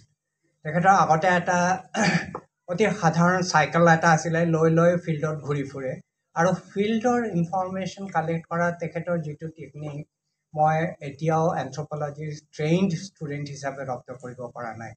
আৰু এটা কথা আজি উঠিছিলে তাই লাই কথাটো, মোৰ জুনিয়ৰ টি শ্যামাচৰণ সিং মণিপুৰ ইউনিভাৰ্চিটিৰ এন্থ্ৰপলজিৰ প্ৰফেচৰ হৈছিলে। আমি আনফৰ্চুনেট খুব কম বয়সত ঢুকালে তেখেতে এটা বিষয়ত, যিহেতু সেইটো বিষয়ৰ ওপৰতে মই অলপ হ'লেও কাম কৰিছোঁ, হিমোগ্ল'বিন ই, এবনৰ্মেল হিমোগ্ল'বিন, এইটো কোৱা হয় আহোমে লৈ আনিছিলে। এতিয়া আহোমৰ পপুলেশ্যনৰ মাজতে 30%ৰ বেছি নহয় যদিও, কিন্তু সোণোৱাল কাছাৰী তেখেতসকলৰ পৰা পায়, তেখেতৰ পপুলেশ্যনৰ মাজতে সেইটো 50%ৰ ওপৰতে গৈছে। প্ৰশ্ন আহি যায়, আমি নৰ্মেল বুলি ক'ম নে এবনৰ্মেল বুলি ক'ম? এইখিনিতে শেষ কৰি মই এটা কথা কৈছোঁ, সৈনিকৰ চৰিত্ৰ কিন্তু একেই। সেইটো খালি যে এতিয়া পাকিস্তানৰ বাংলাদেশৰ যুদ্ধত সৈনিকৰ কেৰেক্টাৰটো যে মাত্ৰ আৰম্ভ হৈছে সেইটো নহয়, সেইটো ৰামায়ণ মহাভাৰতৰ সময়ৰ পৰাই। মাইগ্ৰেশ্যন আহোমৰ মই শুনিছোঁ আৰম্ভণিৰ পৰা নৰ্থ ইষ্টত আহি পাওঁতে যথেষ্ট বছৰ পাৰ হৈছিলে, আৰু সেই পাৰ হওঁতে সৈনিকবিলাকৰ যেতিয়া মাইগ্ৰেট কৰিছিলে, সেইটো একদম ৰেপিড মাইগ্ৰেশ্যন নহয় যে আজি ইয়াতে আছে প্লেনত গৈ আৰু এটা জেগাত, যিহেতু ফিজিত হৈছে, আমাৰ লেবাৰবিলাকত লৈ যোৱা হৈছে, তেনেকুৱা ধৰণৰ চিটুৱেশ্যন যদি নহয়, যদি সঁচাকৈ যদি যেনেকুৱা ধৰণৰ মাইগ্ৰেশ্যন হয়, শ্ল' মাইগ্ৰেশ্যন, সেইখিনিত লোকেল কমিউনিটিৰ লগতে ইণ্টাৰেকশ্যন হোৱাটো স্বাভাৱিক কথা, অস্বাভাৱিক একো নহয়। তো শ্যামাচৰণ এটা ৰিচাৰ্চ কৰিছিলে যে হিমোগ্ল'বিন ই যিহেতু এটা ডিষ্টিংক্ট কেৰেক্টাৰ আহোমৰ মাজতে, সি এটা একদম ডিষ্টিংক্ট ৰুট, কোনটো ৰাস্তা দি আহোমে পাটকাই ক্ৰছ কৰি মণিপুৰ হৈ আমাৰ অসমত সোমাইছিলে, তাৰ মাজতে লোকেল পপুলেশ্যনবিলাকৰ মাজতে হিমোগ্ল'বিন, আদাৰৱাইজ টিবেটো আৰ্বান স্পিকিং গ্ৰুপৰ মাজতে হিমোগ্ল'বিন ই নাই। কিন্তু সেই হিমোগ্ল'বিনৰ লাইনটো দেখি আমি কিন্তু মাইগ্ৰেশ্যনৰ ৰুটটো ইজিলি ওলাব পাৰোঁ। আমি আনফৰ্চুনেট শ্যামাচৰণো তাইৰ 4টা পপুলেশ্যনৰ ওপৰতে ভেৰিয়েশ্যনৰ ষ্টাডি কৰিছিলে, ডিব্ৰুগড় ইউনিভাৰ্চিটিতে ছাবমিট কৰিছিলে প্ৰফেচাৰ এম এন ফুকনৰ আণ্ডাৰত।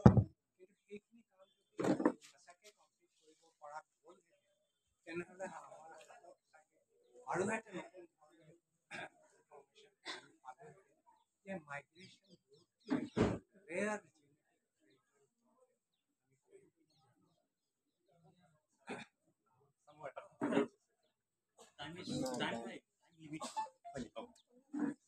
আপুনি মই বিচৰাটো আপুনি হৈ গ'ল অকণমান কি ট্ৰেড মই জাষ্ট এটা জানিব বিচাৰিছোঁ ছাৰ যিবিলাক চায়েন্সৰ পেপাৰ ওলাইছে আপোনাৰ তিনিটা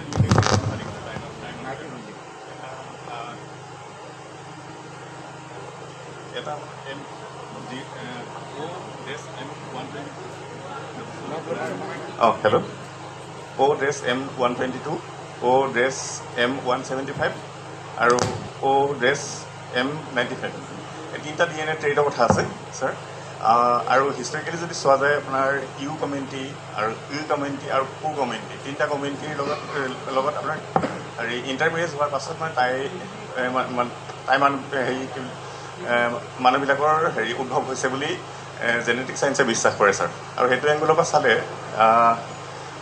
তাই মানুহবিলাক অৰিজিনেলি হাইব্ৰিড মানুহে হাইব্ৰিড পপুলেশ্যনে হয় কিন্তু এনথ্ৰপলজিকেলি ছাৰ প্ৰশ্নটো কি সেইটো কোৱা বস্তু অ'কে ছাৰ কথাটো কৰিব লাগিব ছাৰ এনথ্ৰপলজিকেল পেৰামিটাৰ মতে ছাৰ কিমানটামান জেনেৰেশ্যনৰ ক্ৰছ ব্ৰিডিং হ'লে মানে আপোনাৰ হাইব্ৰিড পপুলেশ্যন বুলি ধৰিব পাৰিছে মই এইটো জানিব বিচাৰিছোঁ গোটেই প্ৰশ্নটো তোমাৰ এনথ্ৰপলজি নহ'ল সেইটো একেবাৰে চায়েন্সত আপুনি চেণ্ট্ৰগুপ্তৰ 1 মিনিট উত্তৰটো দিয়ক এটা কথা মই আপোনাক কওঁ সংমিশ্ৰণ নোহোৱা জাতি কল্পনাত একমাত্ৰ আছে প্ৰতিটো কমিউনিটিৰ মাজতে সংমিশ্ৰণ আছে এতিয়া যদি সংমিশ্ৰণৰ ৰেটটো যদি বেছি হয় যিটো কোনো ৰখাব নোৱাৰে সেইখিনি হ'বই সেইখিনি ৰেটটো চেঞ্জ হ'লে হয়তো সংস্কৃতিৰ ফালৰ পৰা এক ধৰণৰ হৈ থাকিম আৱয়ৱিকভাৱে আমি অন্য ধৰণৰ অৱস্থাত পাম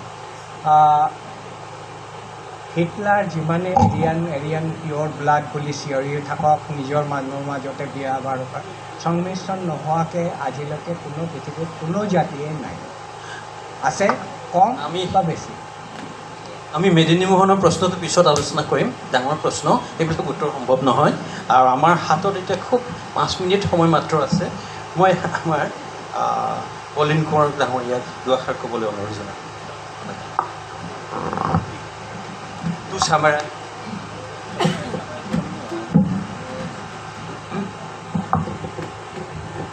ৰাইজ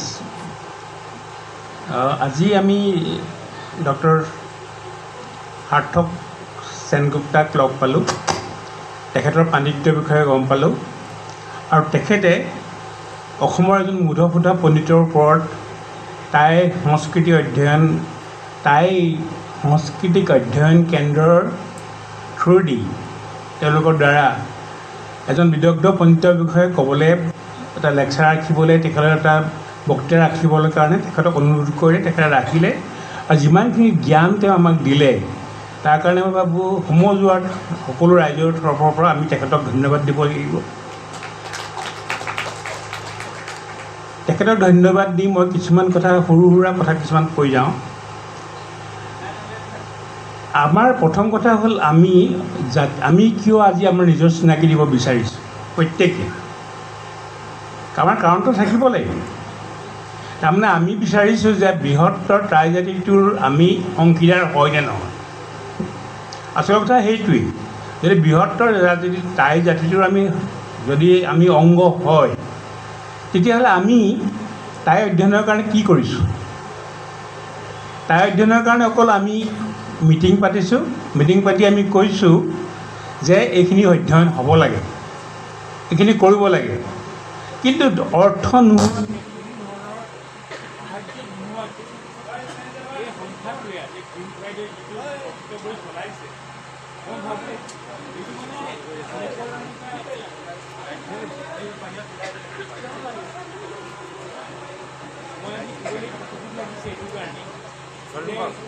যিমান কষ্ট কৰিছে তেখেতলোকৰ যিখিনি মানুহ আছে ইমানেই কষ্ট কৰিছে কোনো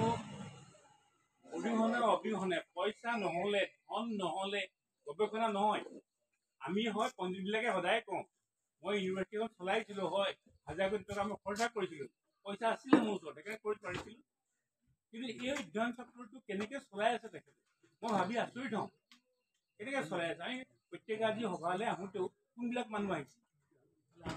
আমি আহিছোঁ যিবিলাক আমাৰ চুলিবিলাক তলেদি বগা হ'বলৈ আৰম্ভ হৈ গ'ল। আমি আজি ইয়াত আমি আমাৰ আইডেণ্টিটি বিচাৰিছোঁ আমি যে আমি আমুক কৰিব লাগে তামুক কৰিম, ঠিক আছে কৰিম, কিন্তু কোনে অৰ্থ সাহাৰ্য দিব আমাক? কোনে সহযোগ কৰিব? এই ডাঙৰ ডাঙৰ প্ৰশ্নবিলাক, যিবিলাক প্ৰশ্ন যদি আমি উত্তৰ নাথাকে আমাৰ ওচৰত, এইবিলাক অধ্যয়ন কৰিব লাগে বুলি ক'বলৈ আমাৰ ৰাইট। মই আজি গ্ৰীণ গাইক সেইকাৰণে মই ধন্যবাদ জনাইছোঁ। ইমান কষ্টৰ মাজত কেনেকৈ চলাইছে, আৰু তেখেত আজি যিটো বয়সত আছে, তেখেতৰ শৰীৰৰ যিটো অৱস্থা, আমাৰ পাছত কোন থাকিব? তেখেতৰ সমৰ্থন দলতে এই অনুষ্ঠানত চলাবলৈ পাছত কোন আছে? এইবিলাক কথা আমি ভাবিছোঁ। মই ভাবোঁ এইটো আমাৰ এটা অতি উপযোগী সময় হৈছে। আজি এই অধ্যয়ন চক্ৰটোৰ যোগেদি যিখিনি কাম হৈছে সেইখিনি মই ভাবোঁ আজিৰ যুগত অসম্ভৱ ধৰণৰ কাম এটা হৈছে। মই এজন শিক্ষক হিচাপে কৈছোঁ, এজন গৱেষক হিচাপে কৈছোঁ, আৰু এজন প্ৰশাসক হিচাপেও কৈছোঁ। সেইটো এটা অসাধ্য সাধন কৰিছে তেখেতে। আজিও তাইৰ ওপৰত যিখন মানে ইণ্টাৰনেশ্যনেল জাৰ্নেল তেখেতে উলিয়াই আছে, এখন আলোচনী উলিয়াই আছে। কেনেকৈ উলিয়াইছে? মই ভাবোঁ কেনেকৈ উলিয়াইছে তেখেতে? পঢ়াহেঁতেন মোৰ ওচৰত সম্পত্তি থকা দিন, ধন থকা দিন মই দিয়ে দিলোঁহেঁতেন। মই চাউলুং চুকাফা ইউনিভাৰ্চিটিৰ কাৰণে প্ৰথম মই 2 লাখ টকা জেপৰ পৰা মই দিছিলোঁ ইউনিভাৰ্চিটিখন হওক বুলি। মই এতিয়া ভাবিছোঁ পইচাখিনি যদি মই পাৰিলোঁহেঁতেন, এতিয়া উলিয়াই আনি মই কইদেউ এটা দি দিলোঁহেঁতেন যে কইদেউ আপুনি এইখিনিয়ে কিবা এটা কৰক। কোনোবাই কৰিছোঁনে? ইয়াত আজি যিখিনি মানুহ আছে অকল এই ওচৰ পাজৰ মানুহখিনি আছে। কেলৈ আমাৰ মানুহটো 55 লাখ মানুহ আছে, তাই মানুহ। আজি আমাৰ নিজকে চিনাকি দিব বিচাৰিছোঁ, হয় আমি বৃহত্তৰ ট্ৰাই জাতি, তাই পপুলেশ্যন কিমান বিশ্বত? যদি মিলিয়ন হয়, ধৰিলোঁ 122 মিলিয়ন।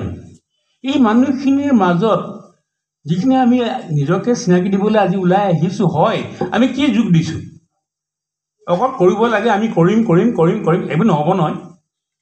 তো সেইকাৰণে মই আজি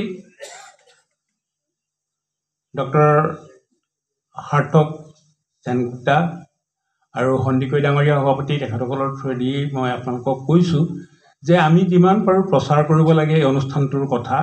আৰু অনুষ্ঠানটোৰ বিষয়ে তেখেতসকলে যিখিনি অনুদান দিছে আমাক, মানে চিন্তাৰ কাৰণে, ভাবিবৰ কাৰণে, নিজকে জানিবৰ কাৰণে যিমানখিনি আমাক অৱদান দিছে, আমি তাৰ কাৰণে কৃতাৰ্থ হুলস্থুলীয়া এজন মানুহ সহযোগ কৰিব লাগে। সেইকাৰণে এতিয়া যদি আমি পাৰোঁ, আমাৰ ডেকা ল'ৰাখিনি আগবাঢ়ি আহিব লাগে। মই প্ৰত্যেকবাৰ সভাত আহি কওঁ, ডেকা মানুহখিনি আগবাঢ়ি আহিবলৈ সহযোগ কৰিব লাগে। কিন্তু আমি আহিছোঁ বুঢ়াকেইটা, যাৰ পৰা কাম হোৱাৰ আশা খুব কম। আমি খালি এডভাইচ দিব জানো। এতিয়া মই কিছুমান কথা কওঁ। আজি ইনব্ৰিডিং লৈ কথা কিছুমান হৈ আছে যে আমি এই এটা সৰু সুৰা টাই গোটৰ মানুহে নিজৰ মাজতে বিয়া বাৰু কৰি চলি আছে, বৰ্তি আছে। কিন্তু সেইটো আমাৰ কাৰণে ভালনে? জিউছবিলাক আজি পৃথিৱীত মুষ্টিমেয় এইখিনি এটা সংখ্যা, পাৰ্চীবিলাক এটা মুষ্টিমেয় সংখ্যা। কিয়? জিউছবিলাকে নিজৰ পৰিয়ালটোৰ বাদে আনৰ পিছত বিয়া নকৰে কিয়? তেওঁলোকে ভাবিছিলে কি আমি ছুপাৰ হ'ম বুলি। ছুপাৰ হ'ল জানো? হয়, এজন দুজন জিউছ কিন্তু ছুপাৰ হৈছে। কিন্তু সৰহভাগে কি হৈছে, তাৰ মৰ্টেলিটি ৰাইট খুব হাই, পাৰ্চীবিলাকৰ মৰ্টেলিটি। সেইকাৰণে এইটো হয় আচলতে কি কাৰণে? ইনব্ৰিডিং ডিপ্ৰেশ্যনৰ কাৰণে। আমি তাক আমাৰ ভাষাত, মোৰ ভাষাত, মই যিহেতু জেনেটিক ইঞ্জিনিয়াৰিঙৰ মানে কাৰিকৰী, যিটো আমি অসমীয়াত ক'বলৈ গ'লে বংশতাত্ত্বিক কাৰিকৰী বিদ্যাৰ মই শিক্ষক, গৱেষক। আমি চাইছোঁ যে কি কাৰণে হয় যে যেতিয়া আমাৰ জিনবিলাক, বেয়া জিনবিলাক স্বাৰ্থচেণ্টাই কোৱাৰ নিচিনাকৈ একেধৰণৰ হৈ গোট খাই থাকে, সেইটো অৱধাৰিতভাৱে মৃত্যু ঘটিব। আৰু সেইটো ইনব্ৰিডিং হ'লে অতি ডেঞ্জাৰাছ, অতি বিপদজনক, সেইটো হ'ব নালাগে।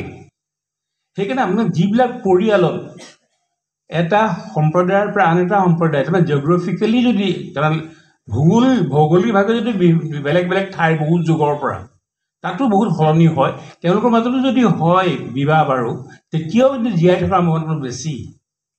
তেনেকৈ বহুত দূৰ সম্পৰ্কীয় বা সম্পৰ্ক নথকা মানুহৰ মাজত বিয়া বাৰু হ'লেও তেহেঁতৰ মাজত ভাল সৃষ্টি হোৱাটো বেছি সম্ভাৱনা। সেইকাৰণে আমি খুব বেছি কিবা মেমায়েকৰ জীয়নে, মাহীয়েকৰ জীয়েক নে পুতেক নে কি, এইবিলাকত বৰকৈ লাগি থাকিব নালাগে। মই হয়, প্ৰাধান্যতে কৰিছিলে কিয়? আমাৰ ইনচিকিউৰিটি এটা প্ৰব্লেম আছিলে। নিজৰ মাজত নহ'লে আমি ছিকিউৰিটিত আমি ভয় খাইছিলোঁ, আমি ভয় খাইছিলোঁ আমাক মাৰিব, সেইকাৰণেহে কৰিবলগীয়া হৈছিলে সেইটো।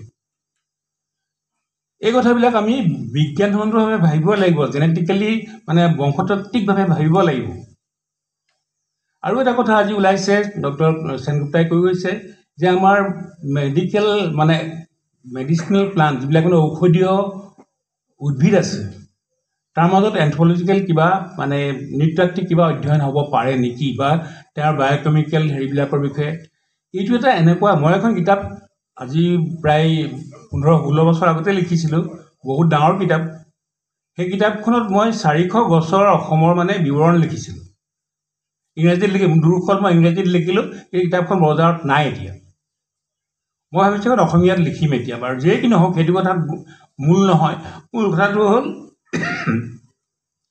প্ৰত্যেকজোপা গছৰ বায়'কেমিকেল ছাইটটোত গৱেষণা কৰিবৰ কাৰণে যিখিনি সুবিধা লাগে সেইখিনি অসমতে ভাৰততে নাই। মই তাৰে মাত্ৰ 12জোপা গছৰ কৰিব পাৰিছোঁ এতিয়ালৈকে। মই অধ্যয়ন এনেই কৰিছোঁ, চাই গছবিলাক চাইছোঁ, ফুলবিলাক চাইছোঁ। মোৰ ষ্টুডেণ্টে গৈ পিনে কলেজৰ প্ৰিন্সিপাল হৈছে। মোৰ পৰিবাৰৰ মোমায়েক, সৰু মোমায়েকে মোৰ আণ্ডাৰতে PhD কৰিছিলে। তেখেতে কৰিছিলে যিখিনি ফুল চাই, গছ চাই, জেনেটিক্সটো ইমান কৰিব নোৱাৰিলে, কাৰণ সম্ভৱ নহয় এইটো। এই কথাবিলাক চাই মই কৰিছিলোঁ মাত্ৰ 12জোপা গছৰ। 12জোপা কৰোঁতে মোৰ বয়স সময় লাগিছে 12 বছৰ কাল। আৰু মানুহ লাগিছে মোক গৱেষক ছাত্ৰ লাগিছে মোক 8জন।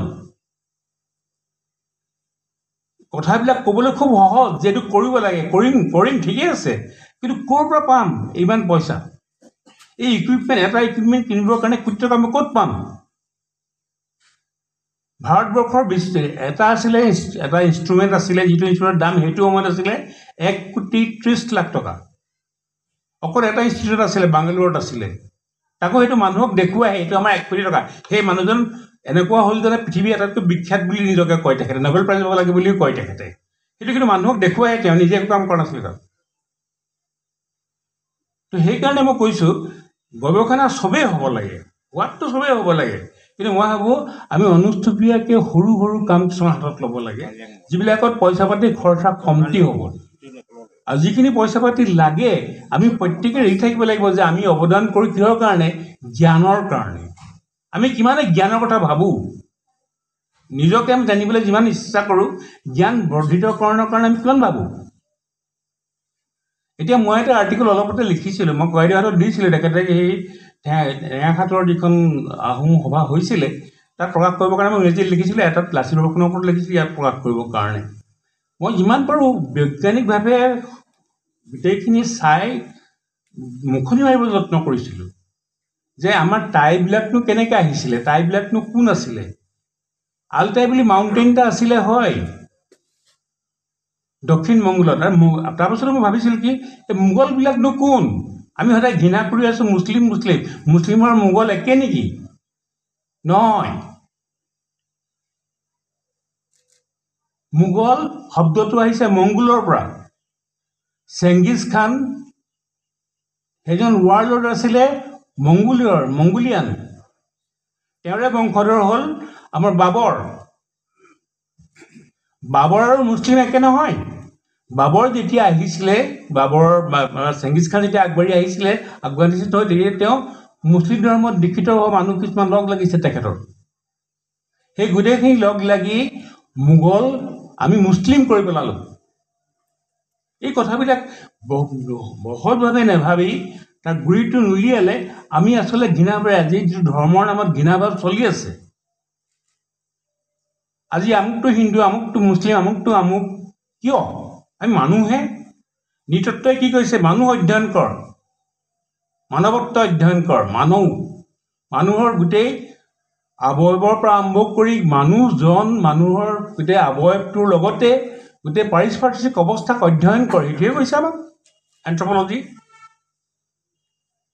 যদি এন্থ্ৰপলজি সেইটোৱে হয়, আমি কিয় ইমানকৈ লাগি থাকোঁ যে আমি কোন, মই কি, এইটো হয় নে নহয়, এইটো নহয় নে, বা আমুকটো কোন, মই তাক ঘৃণা কৰিব লাগে, এইবিলাক কি কথা?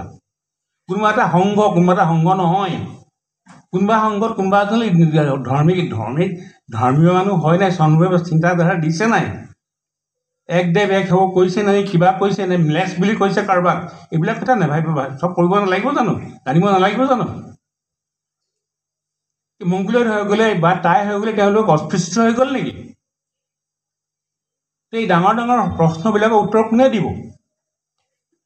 এইখিনিয়ে ক'ব যে নহয় তই মেলাভি পালন কৰি তই খেদা খা আমাৰ পৰা, আঁতৰি যা। তেনেকৈ জাতি থাকে নেকি? দেশ থাকে নেকি তেনেকৈ? সেইসকলক ৰাইট কোনে দিলে? সেই মানুহবিলাকক সেইকেইটা কিমান পণ্ডিতনো সেইকেইটা মানুহ যিকেইটা এইবিলাক কথা কৈছে। এটা তাৰে সম্পাদক এটা ওলালে, সি ডাঙৰ ডাঙৰ উফাল ভয়দেং মাৰি ইয়াত টিভিত কৈছেই। সি সম্পাদক কিবা এটা সংঘৰ। ইমান নিজ মনোবৃত্তিৰ মানুহবিলাকে অসমীয়া জাতিক ধৰি ৰাখিব পাৰিব? কিন্তু আমি কি দিছিলোঁ? টাই আহোমবিলাকে কি দিছিলে? আহোম শব্দটোৰ অৰ্থই হ'ল, গুৰিটোৱে হ'ল অসম, অসমীয়া। আমাৰ চাওভাসকলে কৈছিলে অসমীয়া আমি, আহোম আহোম গৈ পেলাই আহোম হৈ আহোম হৈছোঁ আমি। তো আহোমটো যদি অসমীয়া হয় তেতিয়াহ'লে আমি চবেই অসমীয়া, চবেই আহোম। বামুণকেইটাও আহোম, মুছলিম ধৰ্মত যিখিনি আছিলে সেইখিনিও আহোম, চবেই আহোম। তো এই বৃহৎ কথাখিনি আমি তেনেকৈ অধ্যয়ন নকৰি আমি নিজকে সৰু সৰু যিবিলাক আমি আজি আইডেণ্টিটি নিজকে পৰিচয় দিব বিচাৰিছোঁ, আমি বিচাৰিছোঁ আমি চবৰে অংগ হৈ একাংগী হৈ আমি আগবাঢ়ি যাওঁ। আমাৰ উন্নয়নটোৱে আচল কথা। আমি ভৱিষ্যতে কি কৰিম? আমাৰ উঠি অহা চামে ভৱিষ্যতে কি কৰিব? তাৰ উত্তৰ আমাক লাগে নহয়। আজি এই খোৱা কামোৰা কৰি থকা দিন গ'ল। ইমান পিছ পৰি আছোঁ আমি। আমি সেই হিচাপত ক'বলৈ গ'লে আমি আজিও হেৰিয়াত মানে আপোনাৰ কেভত মানে আমাৰ এই মাটিৰ গাঁত খান্দি আমি বাস কৰি আছোঁ এতিয়াও, গছৱৰ্তী আছোঁ এতিয়াও আমি সলনি হোৱা নাই। আমাৰ মানসিকতা, আমাৰ উৎকৰ্ষ হোৱা নাই এতিয়ালৈকে। আমাৰ উৎকৰ্ষ যেতিয়া আমি সম্যক অধ্যয়ন কৰিম। মই তাকে যত্ন কৰিছিলোঁ কেনেকৈনো মুখনি মাৰোঁ টাইবিলাক যেতিয়া এই 25,000 বছৰ আগৰ পৰা আহিছে। চীনবিলাক আমি প্ৰথমতে কোৱা হৈছে নহয় টাইবিলাক আৰু চীন একেই, চীনৰ পৰাই আমি নহয়। টাই আৰু চীন কমপ্লিটলি বেলেগ বেলেগ, ইভলিউশ্যন হৈছে বেলেগ বেলেগকৈ। গুৰিটো একেই, প্ৰথমতে আৰম্ভ হৈছিলে একেই, কিন্তু এটা বেলেগ বেলেগ। এই বৃহৎ কথাবিলাক অনুধাৱন কৰি আচলতে আহি আজি আমি এই এতিয়া যি স্থানত পাইছোঁহি, এই ইভলিউশ্যনটো চাৰ্লছ সেনগুপ্তাই কৈ গৈছে মানুহ আৰু মানুহৰ সময় গোটেইখিনি ডাইনামিজিম এটা আণ্ডাৰত থাকে। মই জানো সেইটো সময়টো মই ঠিকেই কৈছোঁ, মই দৰকাৰী কথা মানে কৈ লৈছোঁ। তাৰমানে মোক সেয়ে কৈ আছে যে সময়টো আপুনি 5 মিনিটৰ বেছি নক'ব। মই বোলো মই এনেকৈ ক'ব লাগে যে আমি কিছুমান খুব মানে খুব মানে ঘূৰিলে আমি গৈ আছোঁ, কিন্তু গৈ থাকি আমি আচলতে কি কৰিমগৈ কাৰো ওচৰত উত্তৰ নাই। আজি মই ভাবোঁ সন্দিকৈৰ ওচৰতো নাই, চাৰ্লছ সেনগুপ্তাৰ উত্তৰটো নাই। আমি কি কৰিম আচলতে? মই ককাইদেউকো সুধিছোঁ, গ্ৰীণ ফুকন ককাইদেউকো সুধিছোঁ যে কি হ'বগৈ আল্টিমেটলি, কি কৰিম আমি? আজি আমাৰ দায়িত্ব কি মানুহ হিচাপে? আমাৰ দায়িত্ব হ'ল আমাৰ উঠি অহা চামৰ ভৱিষ্যতটো কি দিম? Let us give our life to those they are supposed to come today. মোৰ ফিলচফিটো সেইটো। আমি কি হৈছিলোঁ, কি হৈ আছোঁ সেইটো ক'ব দৰকাৰ নাই। আমি কি কৰিবলৈ গৈ আছোঁ উঠি অহা চামৰ কাৰণে, সেই কথা ভাবিব লাগে। আৰু উঠি অহা চামক আমি আজি কিমান আনিব পাৰিছোঁ ইয়ালৈ, পৰা নাই আমি বুঢ়াবিলাকে। এইটোৱে চিন্তা। তো সেইকাৰণে মই আজি সকলোকে অধ্যয়ন অনুৰোধ জনাইছোঁ, আপোনালোকে সহযোগ কৰক, আৰ্থিকভাৱেও সামাজিকভাৱেও, আৰু উঠি অহা চামক আপোনালোকে উদ্বুদ্ধ কৰক আৰু নিজকে খুব প্ৰপাগাণ্ডা কৰাওক। এই ইনষ্টিটিউটটো প্ৰপাগাণ্ডা হ'ব লাগে। ইমান ভাল কাম কৰি আছে, কিমান মানুহে জানে অসমত। আমাৰ যিকেইজন আমি আজি ইয়াত আছোঁ, আমি কিমানক জনাইছোঁ যে এইটো এটা অধ্যয়ন, ইমান ডাঙৰ অধ্যয়ন কেন্দ্ৰ এটা আছে ইয়াত, ইমানবোৰ কাম হৈছে, কিমান মানুহে জানে? অসমৰ কিমান মানুহে জানে? 4% মানুহে নাজানে অসমত। সেইটো আমাৰ দুৰ্ভাগ্য। কিন্তু আমি বুকু বিন্দাই কওঁ আমি টাই মানুহ, আমি টাই আহোম। টাই আহোম বোলে আমাৰ যোগ্যতা আছে নাই? আমাৰ নাই। শেষত মই ক'লোঁ আহক আমি সকলোৱে সহযোগ কৰি আমাৰ চিনাকিটো দিওঁ। ধন্যবাদ।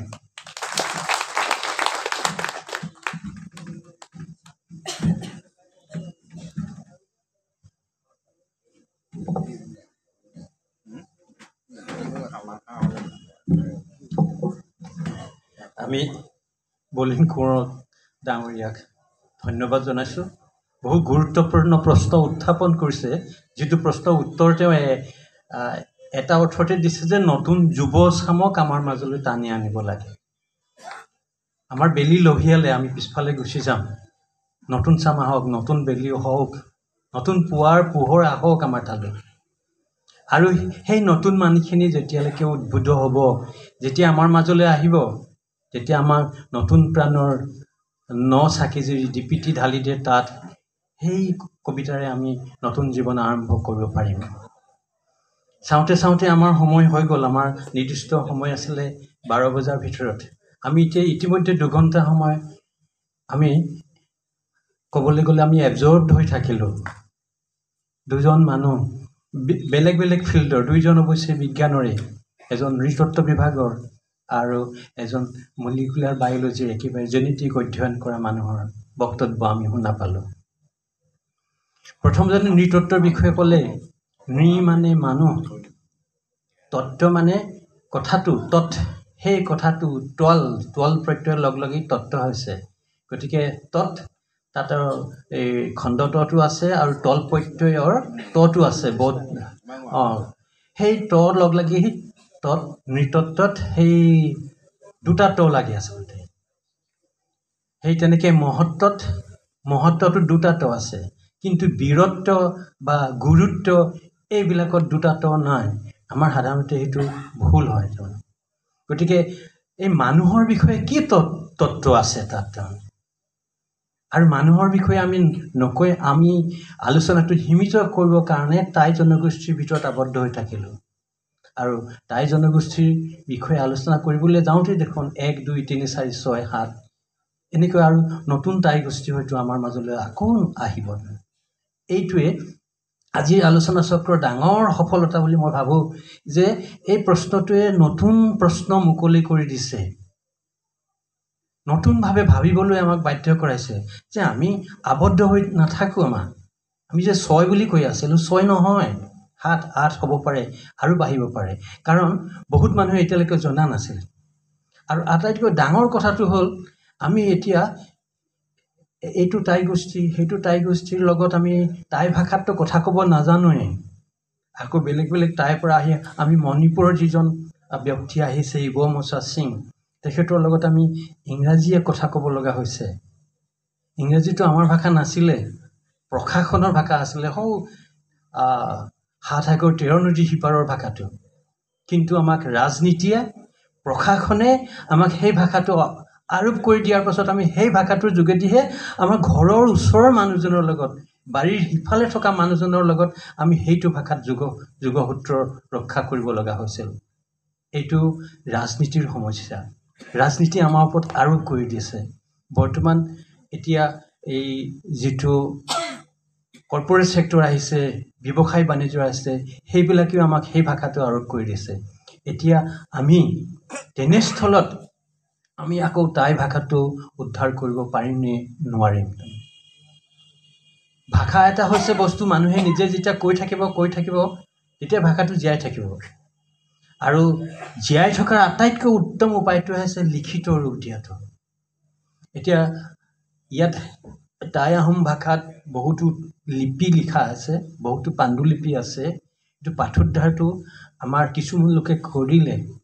গেইট চাহাবে আমাৰ বকতাৰ পৰা মহসকলক, পণ্ডিতসকলক মাতি নি তাৰ পৰা অনুবাদ কৰালে। ৰায় চাহাব গোলাপ চন্দ্ৰ বৰুৱাই সেইখিনি অসমীয়া কৰিছে, ইংৰাজী কৰিছে। গেইট চাহাবে বুৰঞ্জীখন লিখিলে। সেই পাণ্ডুলিপি পঢ়ি আমাৰ মহসকলে পাঠ কৰি উঠাই গৈছে। এতিয়া সেই মহসকলো লাহে লাহে কমি গৈছে। এতিয়া আমাৰ সমগ্ৰ জাতিটোৱে পঢ়িব নালাগে, নোৱাৰে, সম্ভৱ নহয়, কিন্তু কিছুমান মহ আহক, কিছুমানে পাঠ কৰক, পঢ়ক কি লিখা আছে। এতিয়াও বহুত পুথি আমাৰ ইয়াতো আছে, আমাৰ এই ইনষ্টিটিউটতো আছে, আৰু গাঁৱে বহুতো টাই ভাষাৰ পুথি আছে। সেইবিলাকৰো পাঠোদ্ধাৰ হওক, নতুন চাম আহক। এইটোৱে আজি আমাৰ এই আলোচনা চক্ৰটোৰ এটা ডাঙৰ সফলতা বুলি মই ভাবোঁ। আমি এইখিনিকে কৈ মই সাৰ্থক সেনগুপ্তক তেখেতৰ এই বিদগ্ধপূৰ্ণ বক্তৃতাটোৰ কাৰণে মোৰ ফালৰ পৰা ধন্যবাদ জনাইছোঁ আৰু ধন্যবাদ জনাইছোঁ আমাৰ বলিন কোঁৱৰ মহোদয়াকো। ইয়াৰ পাছত আছে ধন্যবাদ জ্ঞাপন।